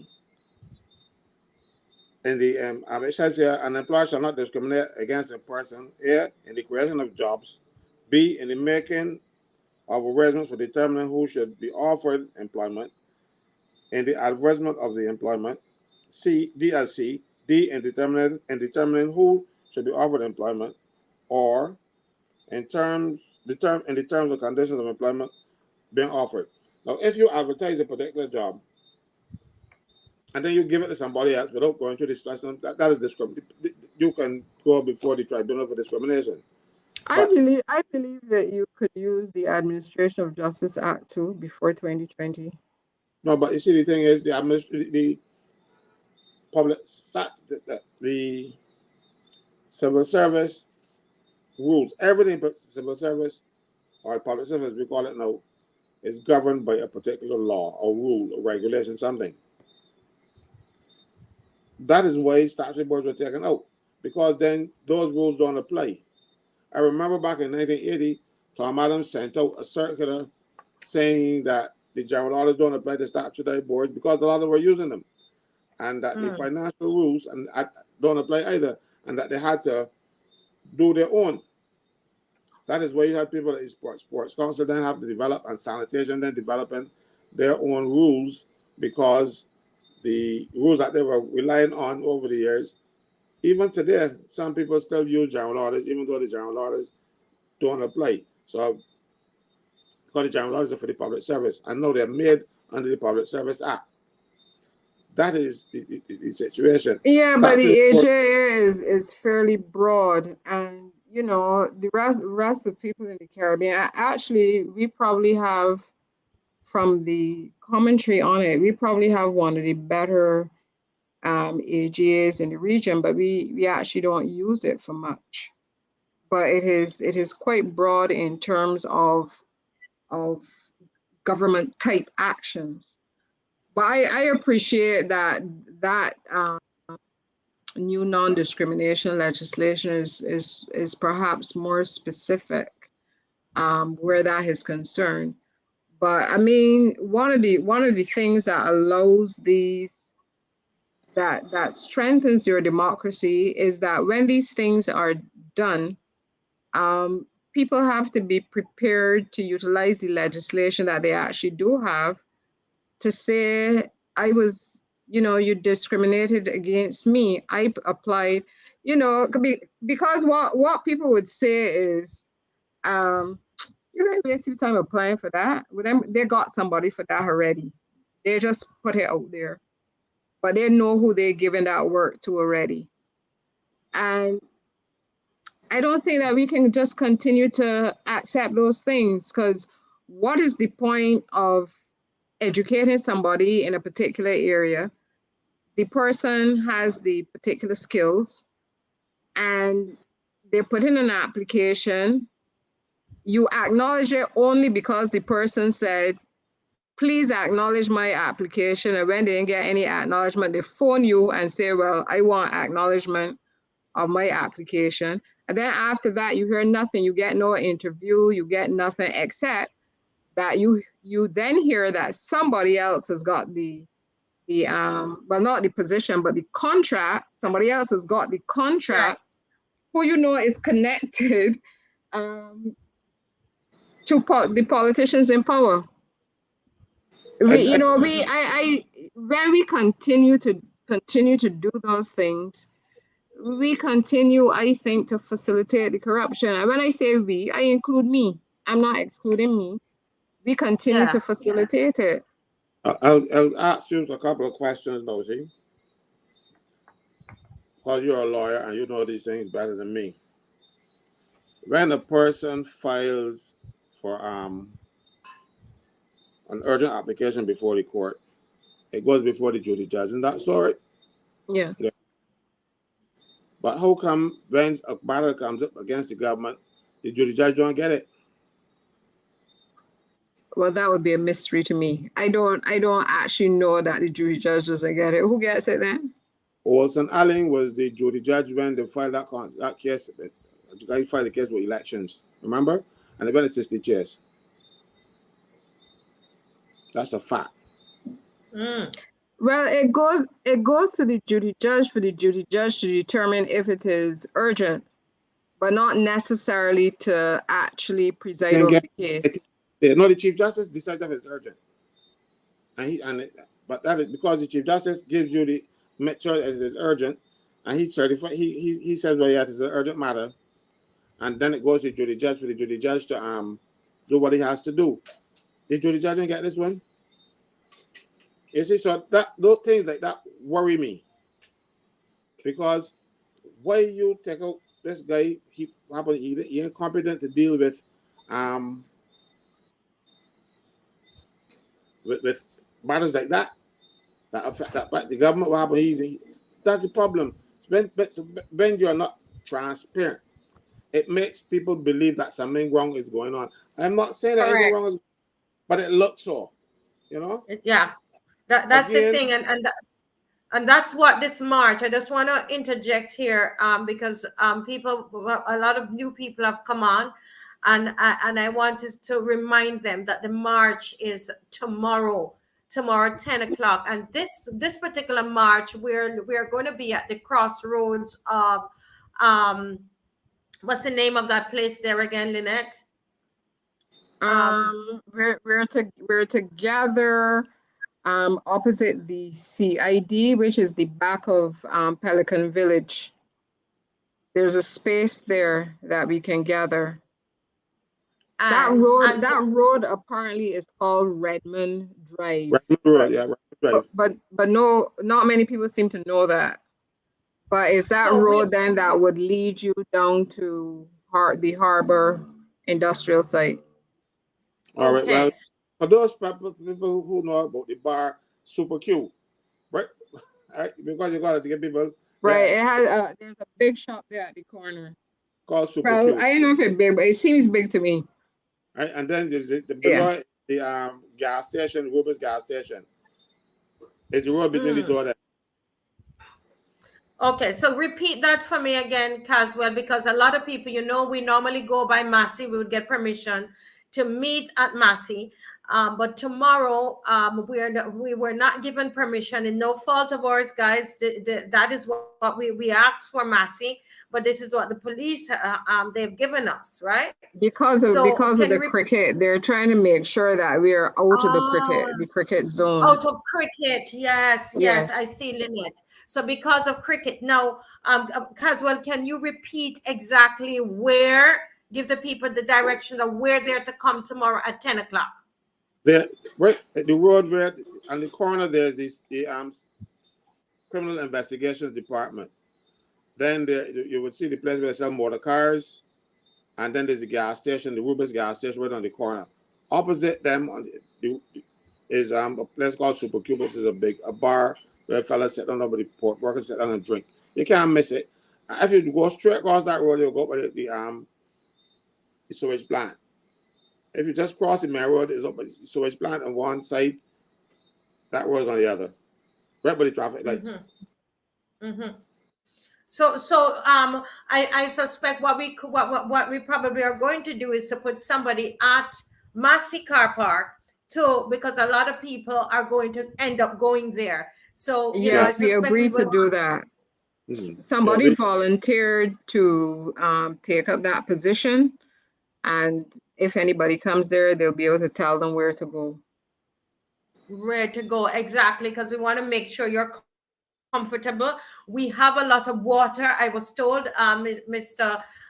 Franklin, you said that people were donating water like crazy. You have a lot of water for tomorrow. Yeah, we have a lot of water.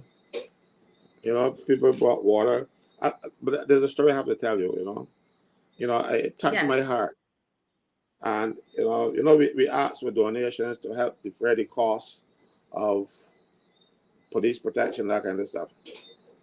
And a guy came to the office yesterday. He says, "Mr. Franklin, I ain't got much, but I would like to contribute to the march." He gave me $10. I felt so good. I was so happy. He said, "Sorry," but I said, "No, no need to be sorry. I am so happy for this, because you gave what you had. You bought $10. I felt like framing it. I honestly, I touched me. He came out, he said that I said, I got much, but I would like to donate to the cause. And he gave $10. That $10 meant a lot to me. So, Caswell, I want to say too that in doing what we're doing, we have managed to retrieve something from the past. My understanding Mm. is that when the political parties and unions and all these various things were started, you would have Barbadians who would, if a man lived in St. Peter, he would ride up into Bridgetown to put in his $5 into a political party because he thought he was doing something very important. And then all that changed. Mm-hmm.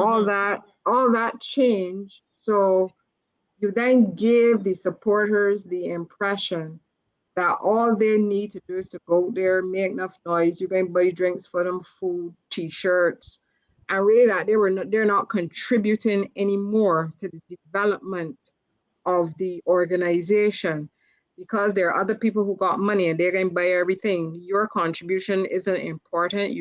They don't need it, anything like that. So, and that's what helps to make the difference to people when they feel that they can contribute.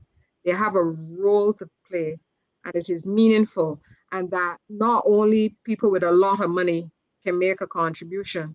What we have here is a situation where people are given according to their means, and a number of people given a little so that it is not burdensome on any one person. So we're actually going back to how movements were started in the past where everybody made a contribution.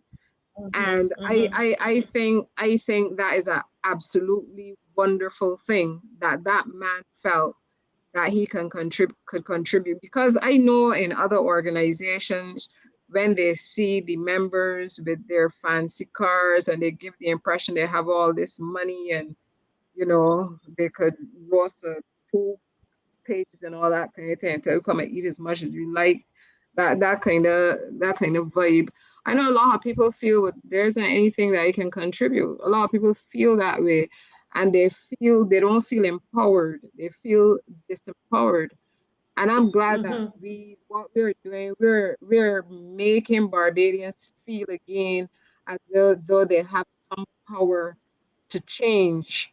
And that's Correct. why they're Yes. coming out, and that's why they're contributing, and that's why they're making the placards, and that's why they're putting in their $10 or $20 or whatever it is they have, donating water, all of these various things. There are people who have told me I can't come out, but tell me what I can do. I said, well, maybe you can help us to spread the message. Maybe you can send our information to all of your contacts. So you have people coming forward trying to do their part in this effort, in this movement Yes. that has started. Yeah.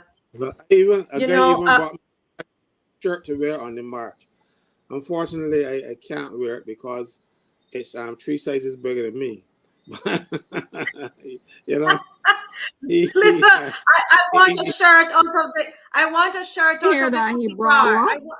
a shirt, you know, Oh, to wear, and but it was 3 sizes. I wear extra large. It was 3X, you know. But he probably thinks that I'm big, you know. But But you know what, Caswell? I'm thinking I need to get a shirt.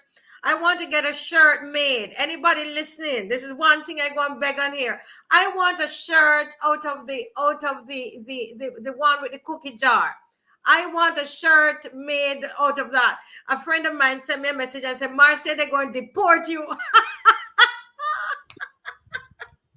but It's the person watching the show, Kimar, they say, I watch your show, I see that poster you have up, they're going to deport you. But what is beautiful about this, Kimar, is that people are having such a hard time going to the supermarket. Let's bring it home now to the job, the situation with what the employees are facing. People are having such a hard time going to the supermarket, buying, putting gas in their car and so on. And people are turning up with $10, Lynette. People are calling me, people message me and tell me they have $20 to give, etc. And I'm looking here at this. Someone not too long sent me a WhatsApp here. I was trying to get it up on the screen, and I suspect you guys might have had it already. And it's talking about some increase that the MPs are supposed to be getting. I guess it should start from the 1st of April 2024. And I'm looking at these increases. Anybody have seen that? I'm trying to get it up on the screen. I don't know if Dave can help me to get it on the screen, because I want to talk about this in relation to what's happening to employees in this country, the level of taxation that people are under in this country, and not being able to make ends meet. I saw someone put up on Facebook that the grocery bill is an abomination because they can't feed their children. There's so many people who are homeless. There's a reason so many people are homeless. It's not that they just don't, there's because of the economy, what's happening in the economy. Okay, so I'm saying, with all of that is happening, we're seeing here, am I reading this right? I always have to come to you guys because I'm the lay person here. What's going on here? Can somebody explain to me what is this we have before us? I think I might be the better person to do that. This is part of the salary revision in the public service that for over a 2-year period, like I just had 3%, and then you have 3%. Well, this is the second 3%, which will start on the first, but started the 1st of April this year. Right? You have 3% in the first year, 3% in the second. So, but people are not realizing it, because what has happened here. Look at the allowance for the Prime Minister, right? The exam of the allowance as annual. That allowance is bigger than most salaries in the public service, right? But those allowances were raised by 10%. So the Prime Minister and the NUPW and BW tricked the people, tricked them into taking 3% across the board. And then for the people who, they also got 3%, but then they got the massive increases in allowances, because only the top 2% of the public service get allowances. So they concentrated the bigger part of the increase on the allowance, so that they would get enough more money than everybody else. And that is the problem I have with this whole thing. But people didn't understand it when it was going on. Let me give an example. Let me see if I find my spreadsheet that I did when it happened, to give an idea what transpired in the with this nonsense that the government and the unions cooked up. All right. Let me do here. Once again, they're telling us something, and then they are, they said 3% increase, but then they increase the allowances. Yeah, they increased the allowances by 10%, but they give the workers free.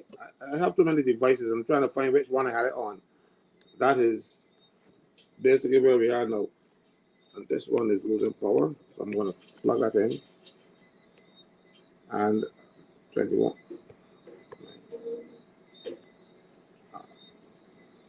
Yes, I have it. The example I want to give you. The people at the bottom of the public service, they got 3% in the first year and 3% in the second. No allowances. So at the bottom is Z38, which is the maid, messengers, that type of people. They got $61.01 in the first year and $62.84 in the second.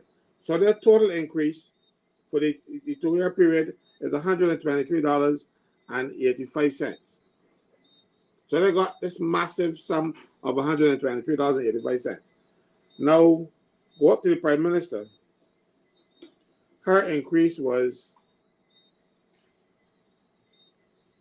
$533.34 in the first year. But then you must realize that she also got the allowance, and the allowance was back then it was 45. It was $45. It was $4,000 a month, $4,000 plus. So then you add 10% on that.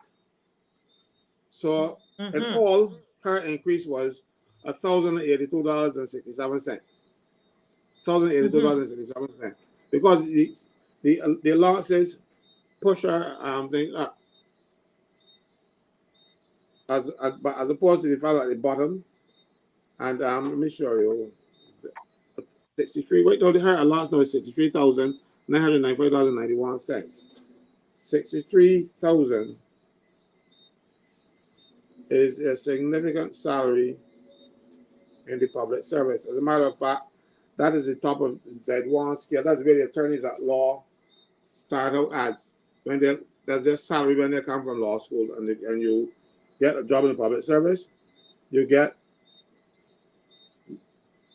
Z3-1, and that would be you would after the second year you will get $61,000. So, and that alone, that's her allowance. Less people think that is her salary. So the allowance, they're entertainment allowance. Her allowance is more than an attorney who spent 3 years in Caswell and then go another Trinidad and spend another 2 years to come back here and make less than the Prime Minister's allowance. So that is why they put the stress, the higher increase on the allowance, because they were triggering us, and the unions fell for it. So wow. The unions fell for it. You feel the unions were tricked, or they were complicit? Thanks for correcting me, Lena. Thanks for correcting me. I don't think they fell. It was more like people got hanged for collaborating during the war. It was a collaboration, that type of collaboration. One should be hung, hanged. Caswell, you being nice today. You being very, very nice today. Your friend to say Tony Moore, who is an MP.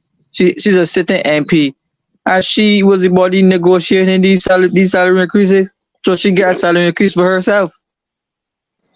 And the body who gave her the seat. In essence, I'll tell you, in all fairness, I was offered that seat first. When I refused it, she went with Tony. I don't know what you get with me. I didn't take it. But I would love for them to put back up that on the screen, because I think that Barbadians need to take a serious look at what is going on. Do you see how difficult it is for us to go to the supermarket? Anybody having any difficulty with that? Just to be able to move around in our cars, to pay gas, to do whatever. And look at the kind of allowances that are given to these 30 persons, the same people who sat down with a bill that had so many mistakes in the bill. They are supposed to be representatives of us. These are our MPs. They're supposed to represent us. And they sat down. We're paying them to read through the bill. And something as important as the NIS bill, these people that we're paying all of this entertainment allowance to, and they have received an increase in their salary. Look at the kind of work that we are getting for it. Look at what we are receiving. Look at the service we are getting from our MPs, guys, our members of parliament, that we can't afford we can't live in Barbados properly. We can't eat properly. None of us can get up and say, Lynette, that we're trying to eat properly in Barbados. It doesn't happen because we can't afford it. But they're getting Mar- all of this Marcia, entertainment allowance. Marcia, I Yeah, don't go want to ahead. burst your bubble. I don't want to burst your bubble, but there are some other monies that they don't declare in these things. Like, for instance, each MP gets an allowance to spend in the constituency for people who need help and that kind of stuff. I contend that it should be given to the welfare department and not the MPs, because the MPs' money can go to their constituents, the people, their yard folks, as opposed to the people who most need it. Mind you, they're supposed to make a return to the house yeah, to I say want to say something on that as well. how much they spent, but that don't really happen. So they get the money every month and they always spend the full amount, you know? Yeah. So even then, I can't remember what it was. When it first started, it was 2005, but it's gone up significantly since then. And that started not one after, but it's 2005. But of course, it and then 2005. No, so they get even more, So, but they find ways to hide it, They right? find ways to hide it. Kimar, you were saying something. What are you saying?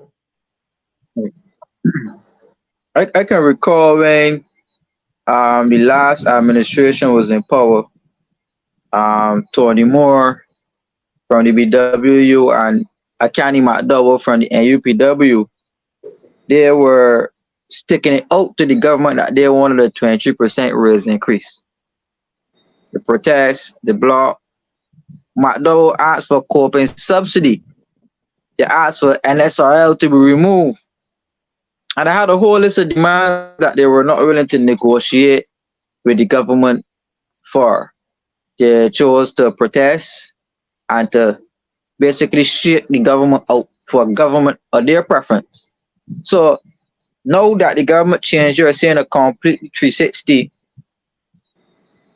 as it relates to when Mayor Motley puts a proposal on the table, minimal resistance is accepted. So Excuse unions me, have the power. not minimal, no resistance. That proposal, when the government was changed, Franklyn, remember, anybody was asking for 23 or something like that, and BW was asking for 16. When the government changed, the administration put 4% on the table, and both of them said, "Thank you, ma'am." The problem there is that Franklyn Stewart had offered 7, and they accepted 4.5. It is only after I went on the radio and cursed all of them and called them political prostitutes that something I've never seen in all the years I've been involved in industrial relations and negotiations and stuff, where the employer come back and say, somebody let me give them another 0.5% more. It never happened before. It looked so bad. Franklyn was offering 7%. They were asking for 23. And within 10 minutes of the meeting starting, of course, you get introductions and all kind of stuff and opening remarks, and then 10 minutes. And by the time you get through all of that, the meeting finished 4.5%. That is what happened. I challenge any one of them to the net. Those negotiations took 10 minutes. There we go. That is what happened. Yeah. Are you seeing the rewards that Tony Moore got for selling out the workers to go a whole seat in Parliament? And we're hearing now that McDowell is being linked up for a seat under the Barbados Labour Party next election. So the only seat McDowell get will be here. yeah. But what troubled me about that is that the government brought budgets and put $300 million in taxes on Bajans, This after the union said we can't take no more taxes. I heard the chairman of the private sector, who was Charles Herbert at the time. Even heard Donald Wellington, the head of the Bankers Association. I heard all of them up there saying the country can't take no more taxes. You're at the tipping point. The country can collapse if you add another tax. But me and Molly come at $300 million more. And I didn't hear any of them complain. Right? They said that with the removal of the NSRL, prices in the supermarket were going to come down. I heard one of the big boys, I saw with my own two eyes, a video of him saying, standing in the middle of the supermarket next to Dwight Sunderland. And at that time, that's when Dwight Sunderland came talking about he want to level the playing field for big car dealerships, and that used car dealerships were disadvantaging the big car dealerships, and he was going to level the playing field. And the public rightfully cursed him for it. Right? But he was saying, he stood up next to this merchant, smiling and everything, saying that, and the merchant said, the high prices in the supermarket does not have or had nothing to do with NSR really. And I was like, what? The man said it right on TV. The high prices in the supermarket had nothing to do with the imposition of the NSRL. But that was what was sold to Bajans through the whole time, that all these high prices had everything to do with NSRL. So they came, they removed it, the prices never went down. They put in the social compact. Kurt Humphrey ran out. Kurt Humphrey said, the compact ain't working. Kurt Humphrey openly said, people have gotten poor since the government came in. And you can pull up that article anywhere online. He said that his government's policies have been making the people poor. Look at the homeless numbers. Look at the welfare numbers. And these are ministries that are under him. And these metrics are getting worse by the day. Nobody's speaking about it. I just want to call out some of the taxes that they put on when they came into power. Right? The fuel tax, 40 cents per liter. They tax people who had commercial vehicles differently. They changed all the income tax bands. They wrote off taxes from 1968 to 2017. Or 2000, sorry. That is the tax, the same tax rate off of what income tax. That was the people's money. And they just wrote it off. Right? Corporation tax. They moved corporation tax from 25% to 30%.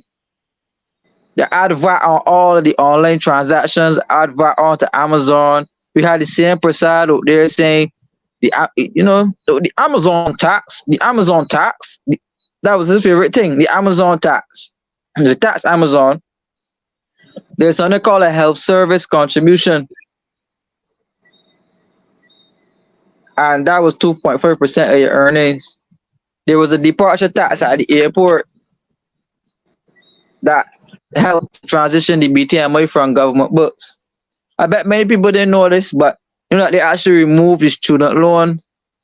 They removed the student loan department from government funding, and the student revolving loan has become very stringent on students now. I had troubles paying my student loan. I know a couple other people had troubles paying their student loans. And student loans are a very serious thing in Barbados. This is one problem I had with the fees at KFL. I was never in agreement with imposing high levels of fees on the students at KFL, but nevertheless it happened. The government came in and the government reversed it. But what the government has not been saying is how much money they owe KFL right now. The government owe KFL a lot of debt. I saw something coming up with the government saying that they're raising the fees at KFL. Also, they put a room rate levy on people who are doing Airbnbs and the like. Put some taxes on tourism, made it more expensive for the tourists. Right? the same garbage and sewage tax again they put on. So every facet of life they put taxes on for the average Barbadian. Wrote off taxes for the rich. Put tax breaks for the rich. Tax eases and the like. So the average working class or the average middle class citizen, worker, your tax burden went up significantly higher. And they put it on things that you got to consume. You got to consume gas. You got to consume light. You got to consume water. So I am not shocked that current free come out and say that the government's policies when making them poor. It has been a foregone conclusion that the Burt plan is a fiscal consolidation plan, which means that it is intended to shrink the economy.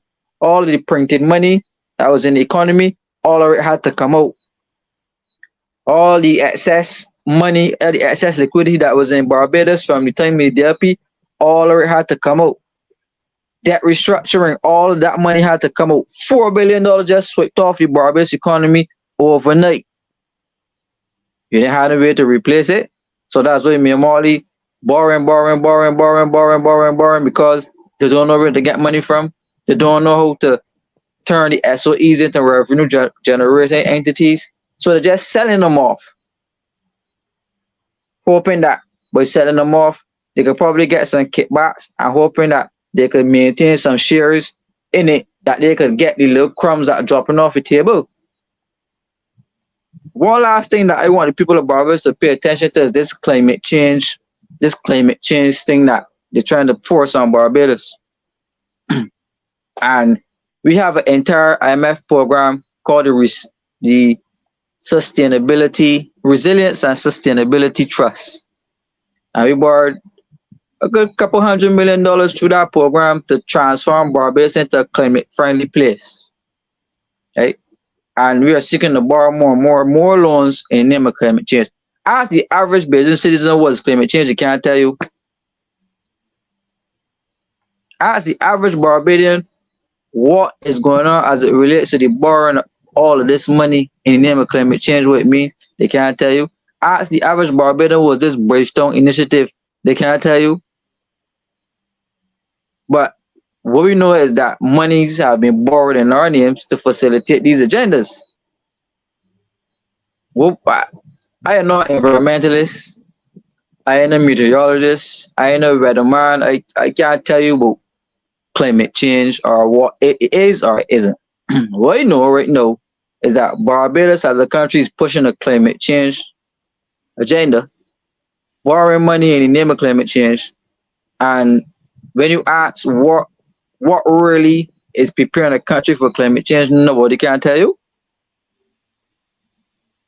Again, Avinash Prasad. Avinash Prasad is the chairman of something called a Blue-Green Bank, the establishment of a Blue-Green Bank in Barbados, which has been put in place to help borrow monies in the name of climate change.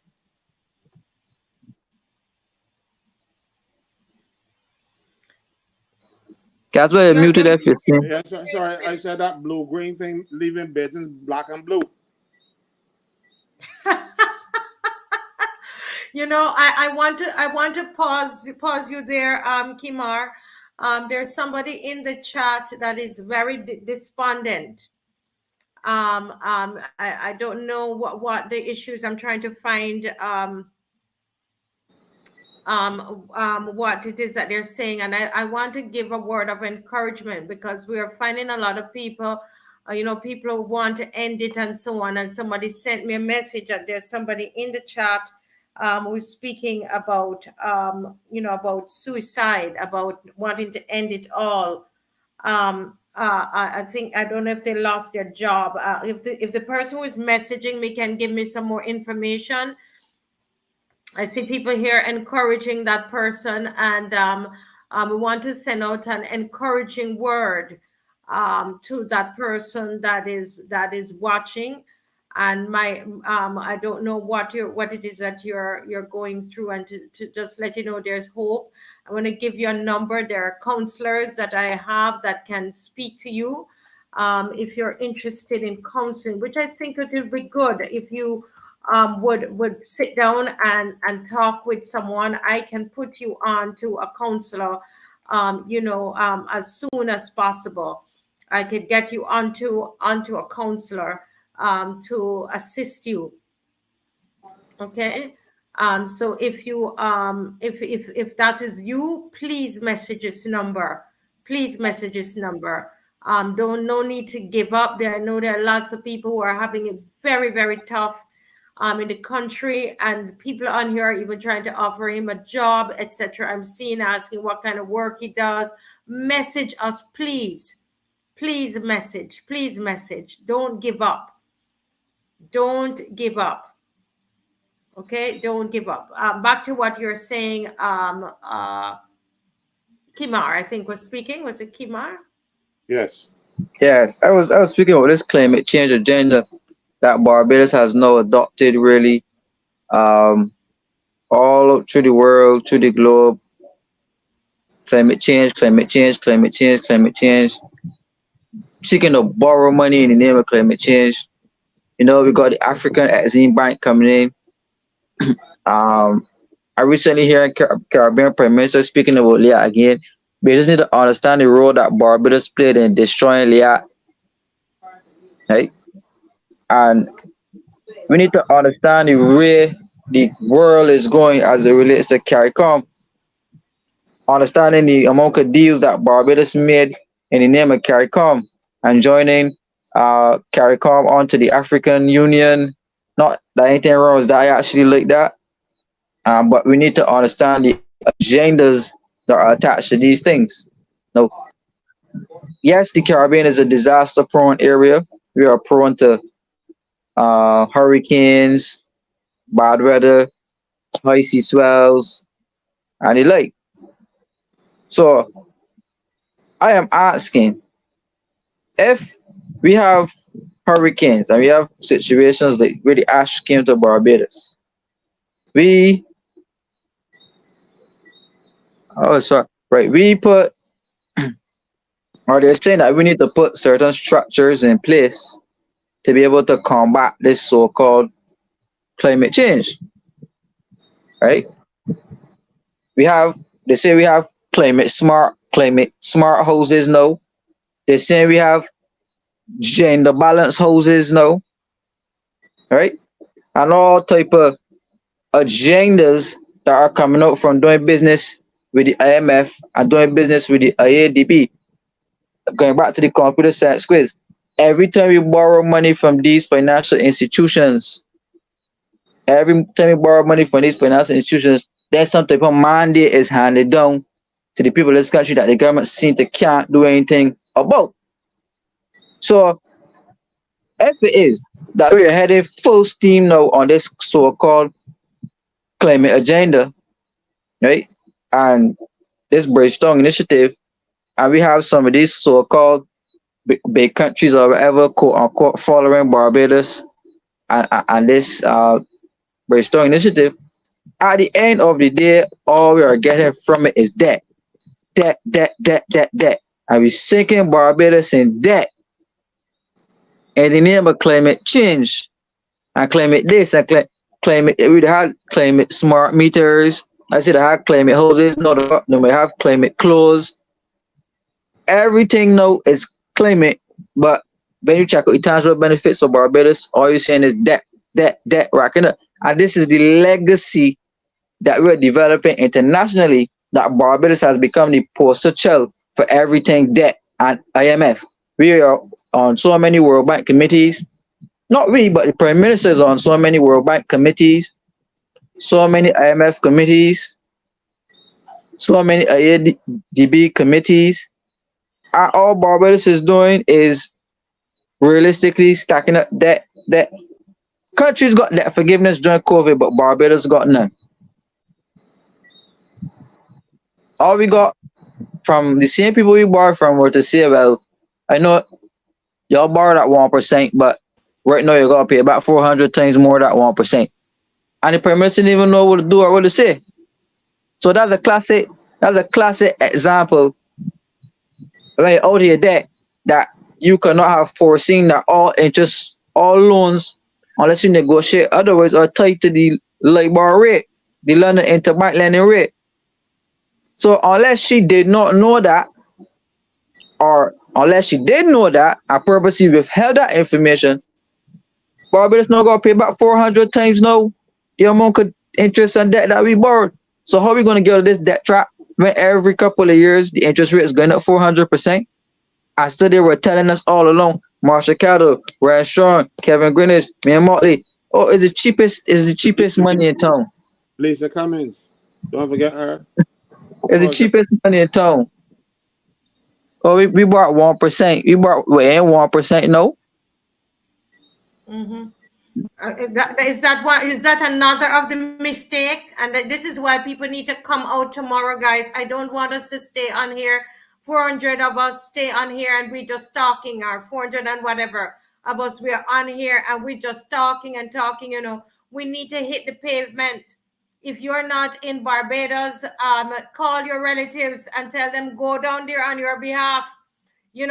Call your grandmother, put them, they can come in the wheelchair. Everybody, this is all of us, This is all of us. When we sit down, I'm listening to Kimar and all of what he's saying there. I mean, can you imagine? Can you imagine somebody in the chat here says, Kimar, I want you to know that I'm an Island Innovation Ambassador. And I having 2 conferences this month, one on energy and the other one on tourism.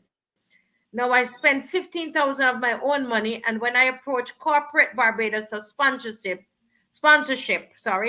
they told me get sponsorship from the Prime Minister. She got millions for that, right?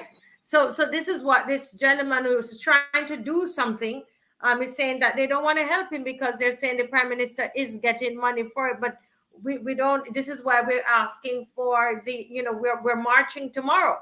Right, we're marching tomorrow for accountability. Asking where is all of this money going? What is happening? Yes, somebody, Tyrone said, yes, ma'am, I already told mine. They need to go out. Everybody, if you're going to be marching tomorrow, let me see the thumbs up. Come on, we're not sitting on here. This is not brass tacks, This is not brass tacks. We're not on here just discussing and we don't do anything. The action. This is a class and there is an action to it. Right, there's a practical to it, and the practical tomorrow is to put on your sneakers and be on outside, marching. This is not a joke. You were saying something, Kimar. Go ahead. Right, I just wanted to agree with you and say that right now, to get a job in Barbados, your MP has to write a letter for you. You can't get a job in the public service unless your government MP recommends you for a job. Yeah, Caswell was telling me that the other night. But it's true. It's very, very, very true. Right. I also wanted to highlight another thing that Avinash Prasad was involved in. The BEST program, where the government gave away $303 million to the hotels. For nothing, basically. Free money. And they worded it so craftily that they're saying that the money that they lent out to the hotels, that the hotels will pay them back once they record a profit. Or they can't sell the hotel unless they pay them back, whatever. Anybody who study accounting know that a company can write down its losses for 20 years and show a loss for 20 years, although they're still making billions and millions of dollars in revenue. So that's not impossible, right? So they gave these hotels $300 million to train workers. It was approximately 12,500 workers that the government intended to cover with this $300 million, pay up to 80% of the salaries of these workers, And along with the money, you were supposed to improve your hotel plan, provide training for workers, and in exchange, you will give the government a preference share, right? We need to find out how many shares the Barbados government got out of these hotels, if any, was the valuation of them, and if any of these shares were sold to government MPs. That's something that we need to find out. You also need to check and see if any were sold to Avinash Prasad too. We need to find out that. So out of this $300 million, that the government give to the hotels for free. You heard in the newspaper the other day they came out and said that the best program was a failure. It did not work. And that they distributed X amount of money. And when they went to investigate, none of the things that the hotel said that they were going to do, they did not do. But they pocket the money. But when that came up in the Senate, I tell them it wouldn't work, and they point look why it's not going to work. And but it was a way to give the hotels money, and it was also a way to stop hotel workers from claiming their severance pay. And the government was so nasty. I can't find a better word for it. They were nasty to the workers. They tricked the workers into believing that they're going to have a job and they shouldn't claim the severance pay. So that's why they give them a little bit of money. So then, at the end of the period, when the time for claiming severance pay was gone, the people got sent home. And a lot of them, I remember one group came to see me. And I said to them, look, what are you doing? You're too late. First of all, you can't go to the Employment Rights Tribunal because you have 3 months to go there. And you miss the 3 months period by a long shot. And then you can't go to the severance payments because you must remember the government moved the period for claiming from 1 year to 4 weeks. So if you did not put in your claim within 4 weeks of getting that layoff, you couldn't claim. So those people now relied on what the government was telling them, and they did not claim. And when these people came to me and said, "But I can't do anything for you," and I said, "Look," they wanted me to fight. I said, "Look, I will be wasting your time, your money, and everything else because I cannot win. You are a year too late." I couldn't tell them anymore, and I couldn't take their money because it was not a situation, a case I could win. If you look into this paper, you will see Barbados Workers Union failed to file a claim on time on the tribunal, even though the person had a good claim. The tribunal had to say, "Well, look, you're the time," and the fellow didn't get any money. But they're accustomed to doing that kind of thing. So I told them, "Look, you're the time. It don't make sense me filing because you can't win. You were not in the hospital in a coma, so the tribunal can say, well, oh, they had extenuating circumstances, so you can't do a 12 with them." So a couple of weeks later, those people called me back and said, well, they went to a particular lawyer who has a passion for labor and told them, "Okay, I will do something for you." Each of them paid $100, and she said, "I will deal with your matter. I will see what the best I can do." There was nothing that person could do. I don't care how much passion they got for labor, but she got $1,200 out of the work. Everybody ripping off workers in Barbados. The government did it. Hotels doing it. I know charlatans with a law degree doing it. I told them, you can't get a cent. There's nothing I can do for you. I will just take your money and you will lose it, and you can't benefit. So I'm sorry, I can't. She found somebody to take $1,200 out of them. These things happen to the workers in Barbados, all because the government decided that I got to go on the side of the hotels. Because all those hotels had to do was to pay the severance pay and then claim back from national insurance the percentage. So there wouldn't have been a total loss to them. Because if you pay severance, then you can claim back from the severance payments fund. The problem is the government didn't want to use that fund. The government wanted that fund for the prime minister to use. There are no funds in the cookie jar. So the workers suffered. And unaccounted for, because remember, during COVID, they didn't really have no financial rules in place. No procurement rules were in place. All of the authority vested in the office of the Prime Minister while we were under that state of emergency legislation.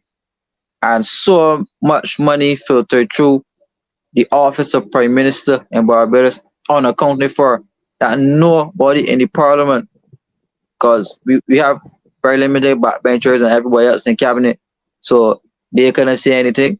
And the few backbenchers, what they gonna get up and say or do? So much money passed through the office of Prime Ministership and they keep extending and extending and extending and extending, even creating circumstances where they could have fluffed those COVID numbers to keep extending that state of emergency. And people just complain. But some people just complain because there was resistance to the thing. They keep extending the vaccine, pushing the vaccine unjustifiably on workers. These same hotel workers, so many of these workers were terminated from jobs because they refused to take the vaccine. Kimar, I want to cut in here because you made a point, and I want workers to know because another set of vaccines can be coming out just now because I'm here, I'm watching the news in the States, and they're talking about these new vaccines. Everybody should get vaccinated and stuff, and this, I think Biden said that this time you get one that will work, and so I want. Okay, Caswell. Important. Please say injection moving forward. Okay, just say injections because I want to be able to keep this channel. I've lost 4.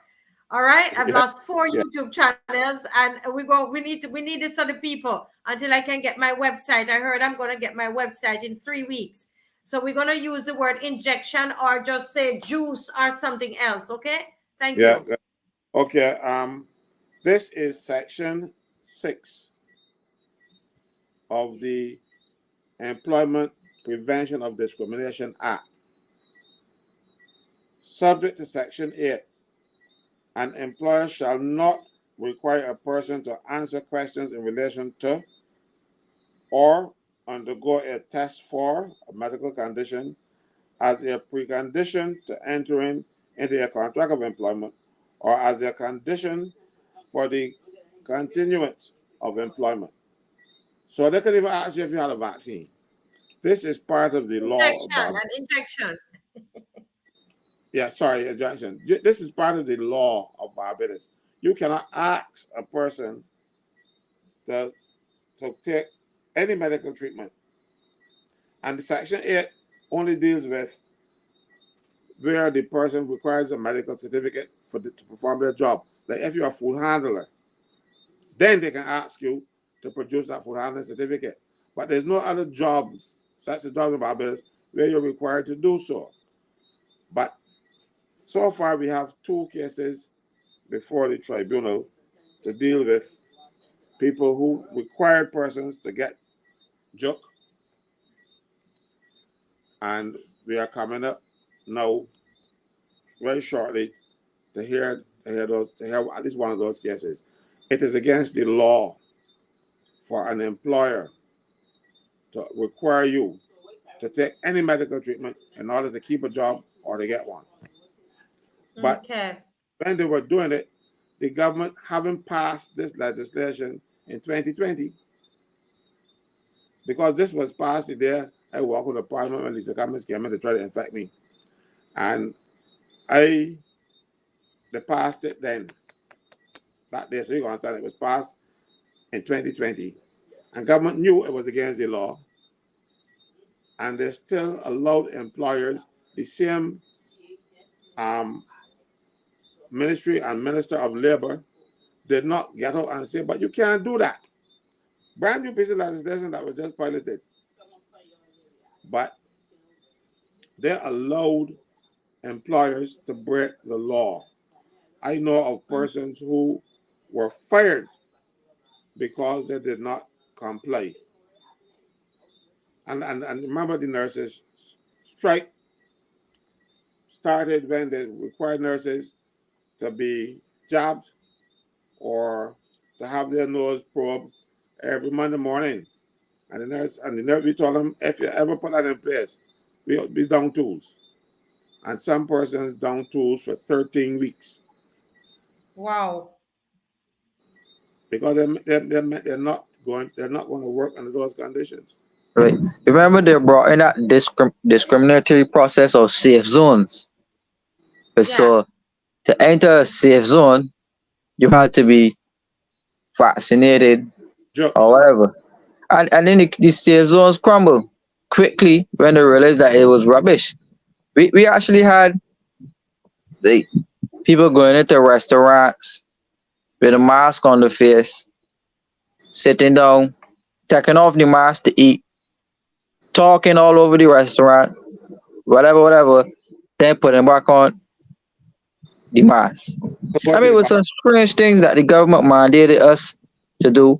The government closed down the small shops in Barbados when we were on lockdown, allowed the big supermarkets to open. The government get all the contracts to transport the tourists from the port to the airport to the big tour companies, right? Then turn around.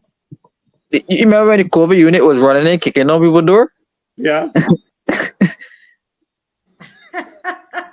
Listen, I Uh, remember when they turned up at my place and tried to get me in trouble.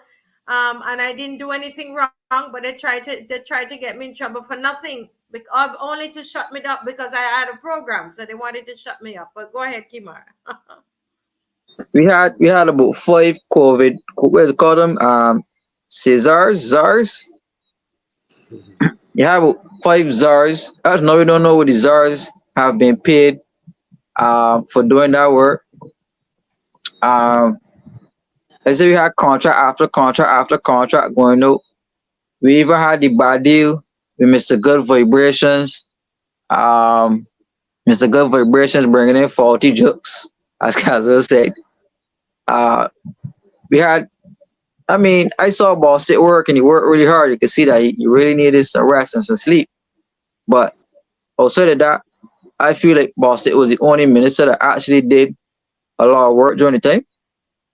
Too many ministers were home, relaxing, enjoying whatever because they, Ministers, ministers don't go work hard. Ministers have to set policy and tell people, "P.S. I want this done," and he gotta go there. He went out there pretending to be doing something. Might be he's working hard. That kind of hard work ain't necessary, or that kind of running around ain't necessary. It's just that it made him look good. Trust me on that. Don't let fool you. well, through all that, he ended up in a situation where a vaccine instructions to buy vaccines were issued through his office. The injection. Sorry, jokes were issued. Instructions to buy jokes were issued through his office. And he's a minister. He keeps saying he don't know nothing about it. And that's part of the reason why I feel that he resigned. Because it's no way you're the minister of health as something as important as these jokes. Your permanent secretary or whoever could be signing an arrangement to sit to buy these things and you don't know nothing about it. Are you supposed to be the man in charge? I said in the Senate when it happened that the PS should go or the minister should go, simply because a minister should be made aware something of that magnitude in his ministry, especially when you are spending $3 million or any kind of money, $300,000. But he claimed to the Barbados today that he knew nothing about it. And he got up and he said, well, if that is the case, he should take steps to get the permanent secretary charged and removed, or he should go. The only way that can happen where the minister didn't know anything about it is if the instructions were given by somebody who was senior to the minister. And there was only one person in Barbados senior to the minister.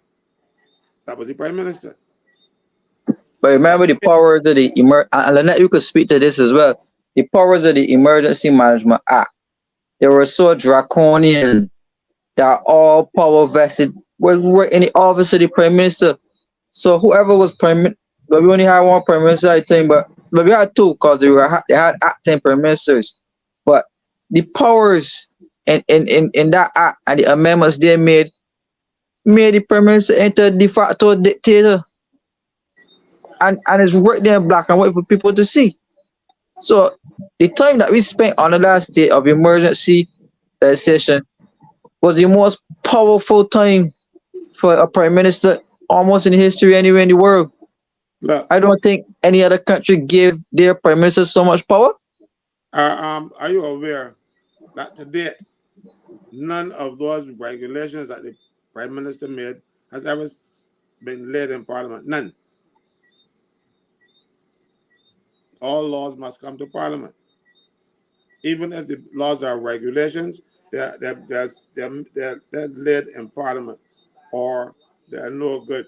You remember, just an example, you remember some years ago the BCA had some change of rules, and then another time the Anglican Church had change of rules. The BCA rules had to go to Parliament, but the Anglican Church rules didn't. And what happened? Gatherer ignored them and said, well, those rules don't apply to me because those rules were never laid in Parliament, and he won the case all the way to the Privy Council. You see, I didn't know better, but they still haven't laid them before the Parliament yet. Mind you, there were, unless it happened recently, Ben Sinclair was the minister responsible for finance. He waived the taxes on Caswell for Caswell to set up, give them all kinds of duty-free concessions and all kinds of stuff. But those rules had to be laid in Parliament, and they were subject to negative resolution, which means that you have to lay them in Parliament, and then any member of either house could object, and then they have to be debated. They have never been laid yet. They have not been laid, and Caswell was built and running, and they're actually, mind you, I blame civil servants too, because the Comptroller of Customs should not have allowed those concessions unless they were approved. They weren't. And the Comptroller of Customs, or what he should have done is to say, well, look, since they have not been laid in Parliament within the 40 days about that money, I want that money. Nothing's ever happened. But that is what you could do when you have a Comptroller of Customs who is on contract. Because if he makes any noise, you don't get a new contract. So everything about business is about corruption, and it's corruption centered around the Prime Minister. Yeah. Controls everything. That's the problem, because all roads lead to her, and she she said it. She did say that only all the big works, must come through her. Is that what was said? Lynette, you want to jump in there before we close?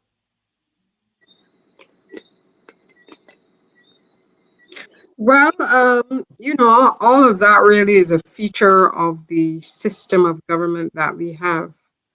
Many countries have taken out that ministerial and prime ministerial discretion that we have in ours, but in the new legislation, you would think that we would start to move away from it, but we're not doing that. So, I mean, these are things that the people of Barbados have to monitor. As I said, some people keep saying that we're in this position because we don't have an opposition. And I want to reiterate the point that even if we have an opposition, we still need to do this because there's some issues. It's just that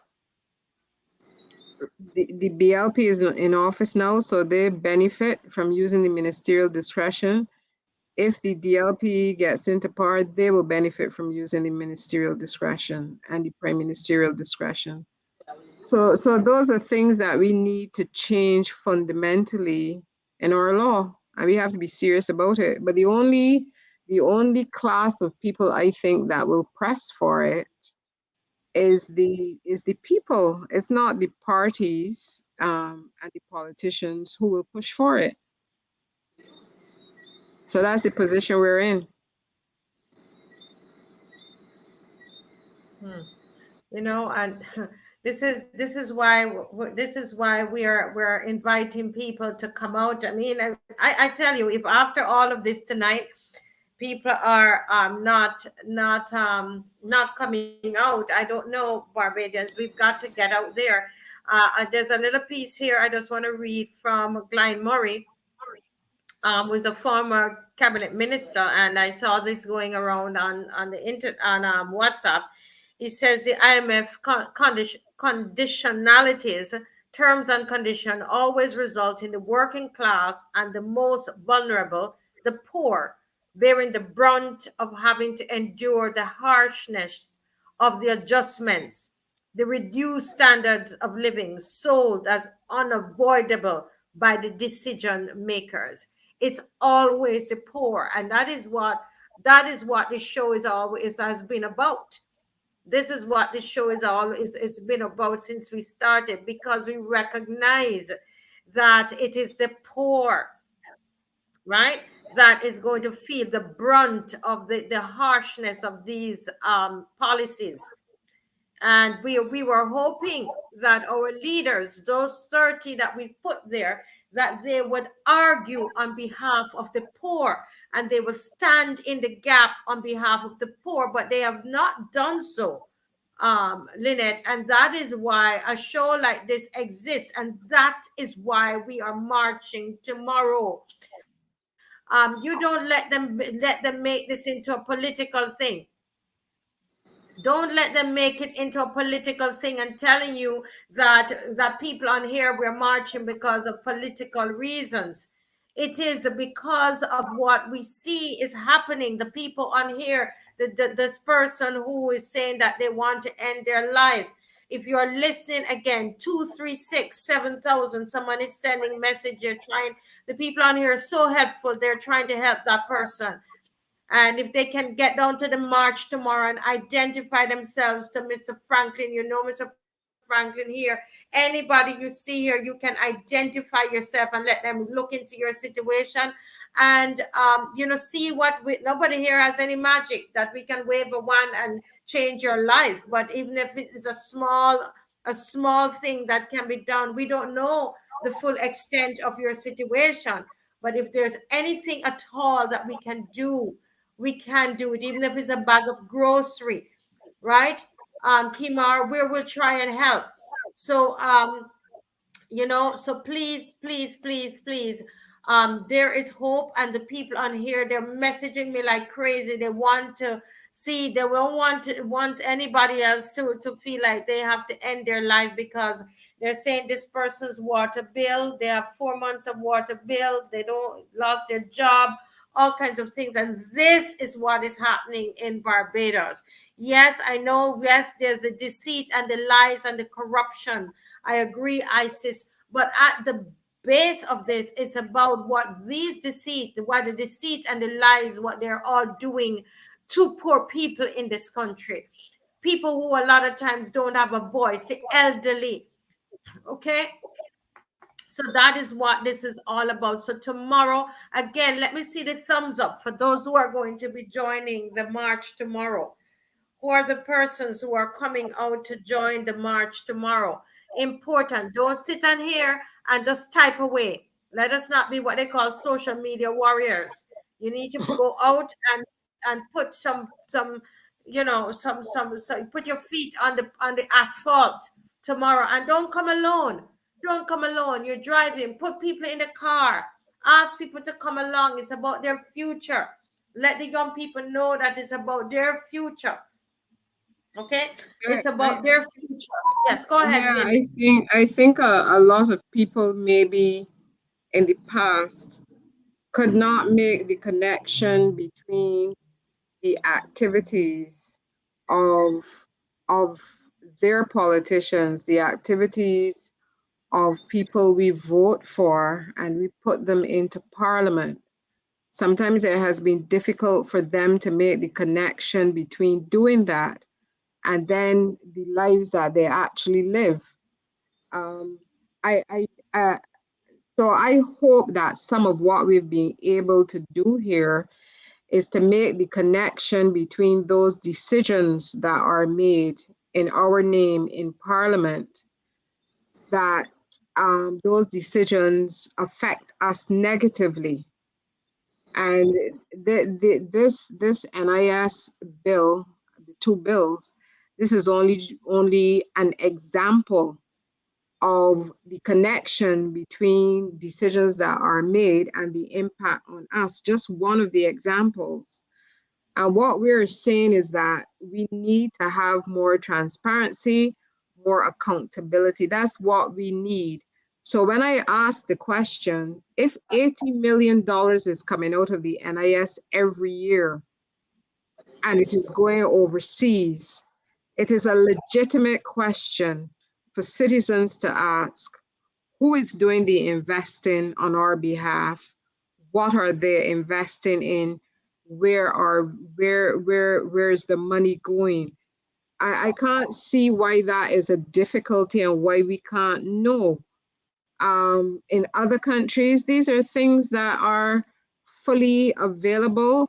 In fact, if you were doing investment in securities, investment in companies, you should be proud to tell us, well, we have this particular firm working on our behalf. This is the track record. This is the type of investments. This is the type of return we're looking for, that we expect to get. We know we might not get everything that we want to get because it is still an investment looking for a return. But, government should be proud, and the NIS should be proud to tell us, that they have identified a firm, a company, whatever, to do these investments and let us know. I don't quite understand why it is a secret. Why are these things a secret from Barbadians? They shouldn't be.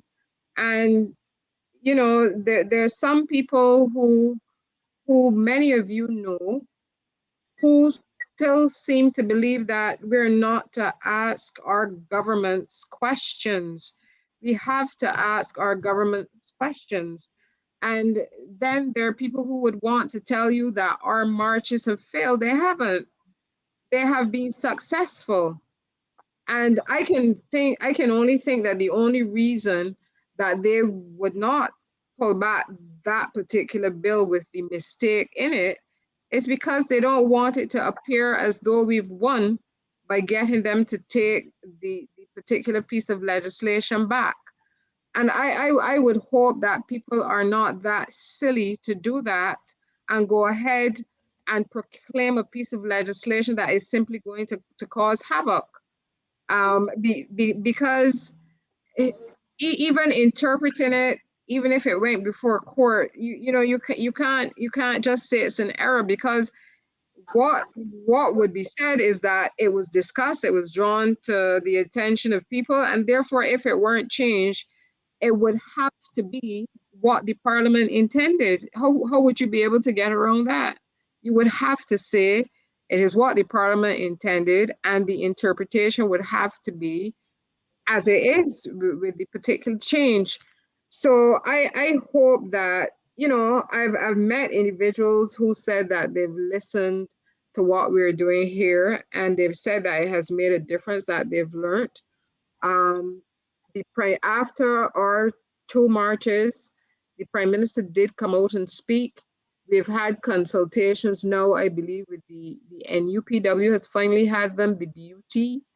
Um, Barb has had discussions, and if we had not been doing this, that would not have happened. So the Correct. marches have been successful. It doesn't matter whether it is 1,000 people or not, even though we want to see more of you there. Um, but we are out there marching for the people who cannot march, for these civil servants who can't march, the nurses, the police officers who can't march. We're out there marching for them, the disabled. We're out there marching on their behalf. There are people out there who don't have any impediments. There are people who own their own business. There are people who are professionals, who their jobs will not be affected in the least. Um, those individuals can come out and march as well. So we want to see as many people out there as possible. And go and invite a friend who has never thought about marching. You might be there thinking, oh, he would never do that, or she would never do that. But you don't just assume that. You have to ask them, and they might very well say, I never thought of doing this before, but this is one thing I would come out and march for. if you don't encourage, they might be there sitting, but I know she went out on 2 marches and she never asked me to come. They might be very well saying that. So I want to encourage everyone, and I want you to encourage others to come out. It makes a difference. I know that it makes a difference. The history of the Caribbean tells me that it makes a difference when the people of the region, people in Barbados, get up and go out and march. The politicians pay attention. There's no doubt in my mind about that. None whatsoever. It doesn't matter what they tell you. It doesn't matter that they're going to come on the radio, they're going to go to town hall meetings, they're going to try to lampoon you, they're going to try to say that it is partisan, politically motivated. All of that they say about people, and they've successfully shut up a lot of professionals in Barbados from speaking by saying that. They've shut up a lot of people at the university. We in Barbados, we had a whole cadre of people who used to come out and speak on issues that they were particularly interested in, no matter who was in power. I know those people are missing. There is a deadly silence in Barbados that we have to get rid of. We have to get the professionals who understand these issues to be back out speaking in the way that they did before. And our marching is going to help them to do that. Mhm. Thank you so much, Lynette. And I just want to give each of the panelists just 1 more minute, 1 minute, literally 1 minute, to make one more appeal to Barbadians to come out. Almost 400 watching between Facebook and YouTube. To invite them to come out. Kimar. Yes, well, I had a good show again tonight. I look forward to seeing you at the march tomorrow. This could be the biggest, best march we've had so far. I just want to encourage you to come out. Those persons who are facing hopelessness, just want to give you a word of prayer. I say some strength and blessings your way. I'm hoping that something good can happen for you in your personal life and circumstances. We want to uh, put some blessings out there for the elderly, the middle aged, for all groups in Barbados. Everyone really who's feeling downtrodden under the imprint of those in power. I just want to send you some blessings, send you some strength, pray to God for some wisdom for you, that we could all come together as one unit and to remove the common problem that oppresses us all as Barbadians. So thank you very much. Great to be with the panelists again, Lynette and Caswell, you Marcia, and thanks to the audience for tuning in. We look forward to seeing you tomorrow at the march. Right there by Super Q's, we call it Caswell, by the Yes. Platinum Motors, right there, straight up to Independence Square, right? Correct. Yes. So look forward to seeing you all. Yes, Caswell. Yes. Well, thank you very much. I want to see as many people as can hold on those streets down there today. This matter affects every working person in Barbados.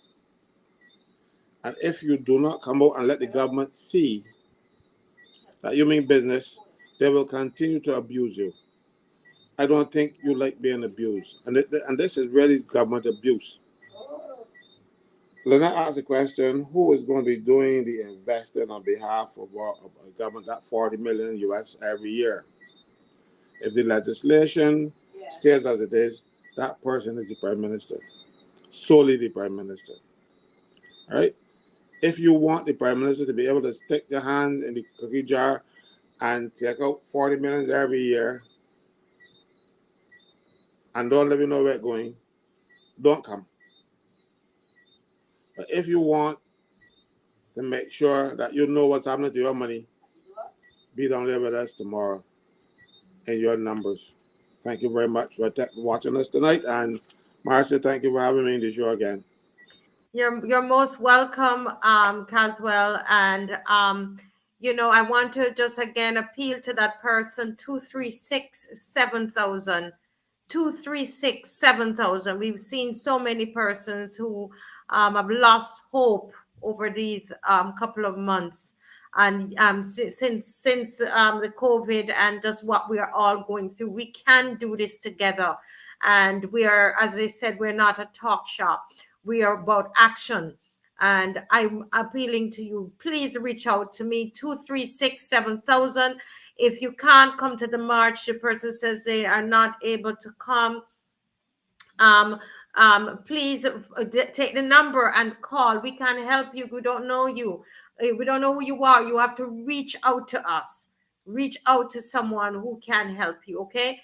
March tomorrow, September 2nd. Don't back down. Kamar says, walk with water. Although we have plenty of water there. Umbrella, and stay safe, because rain or shine, we're walking, but there won't be any rain. Okay. God bless you all. God bless you all. Have a good evening. Bye bye. Bye bye. Yes. Bye, bye, everyone.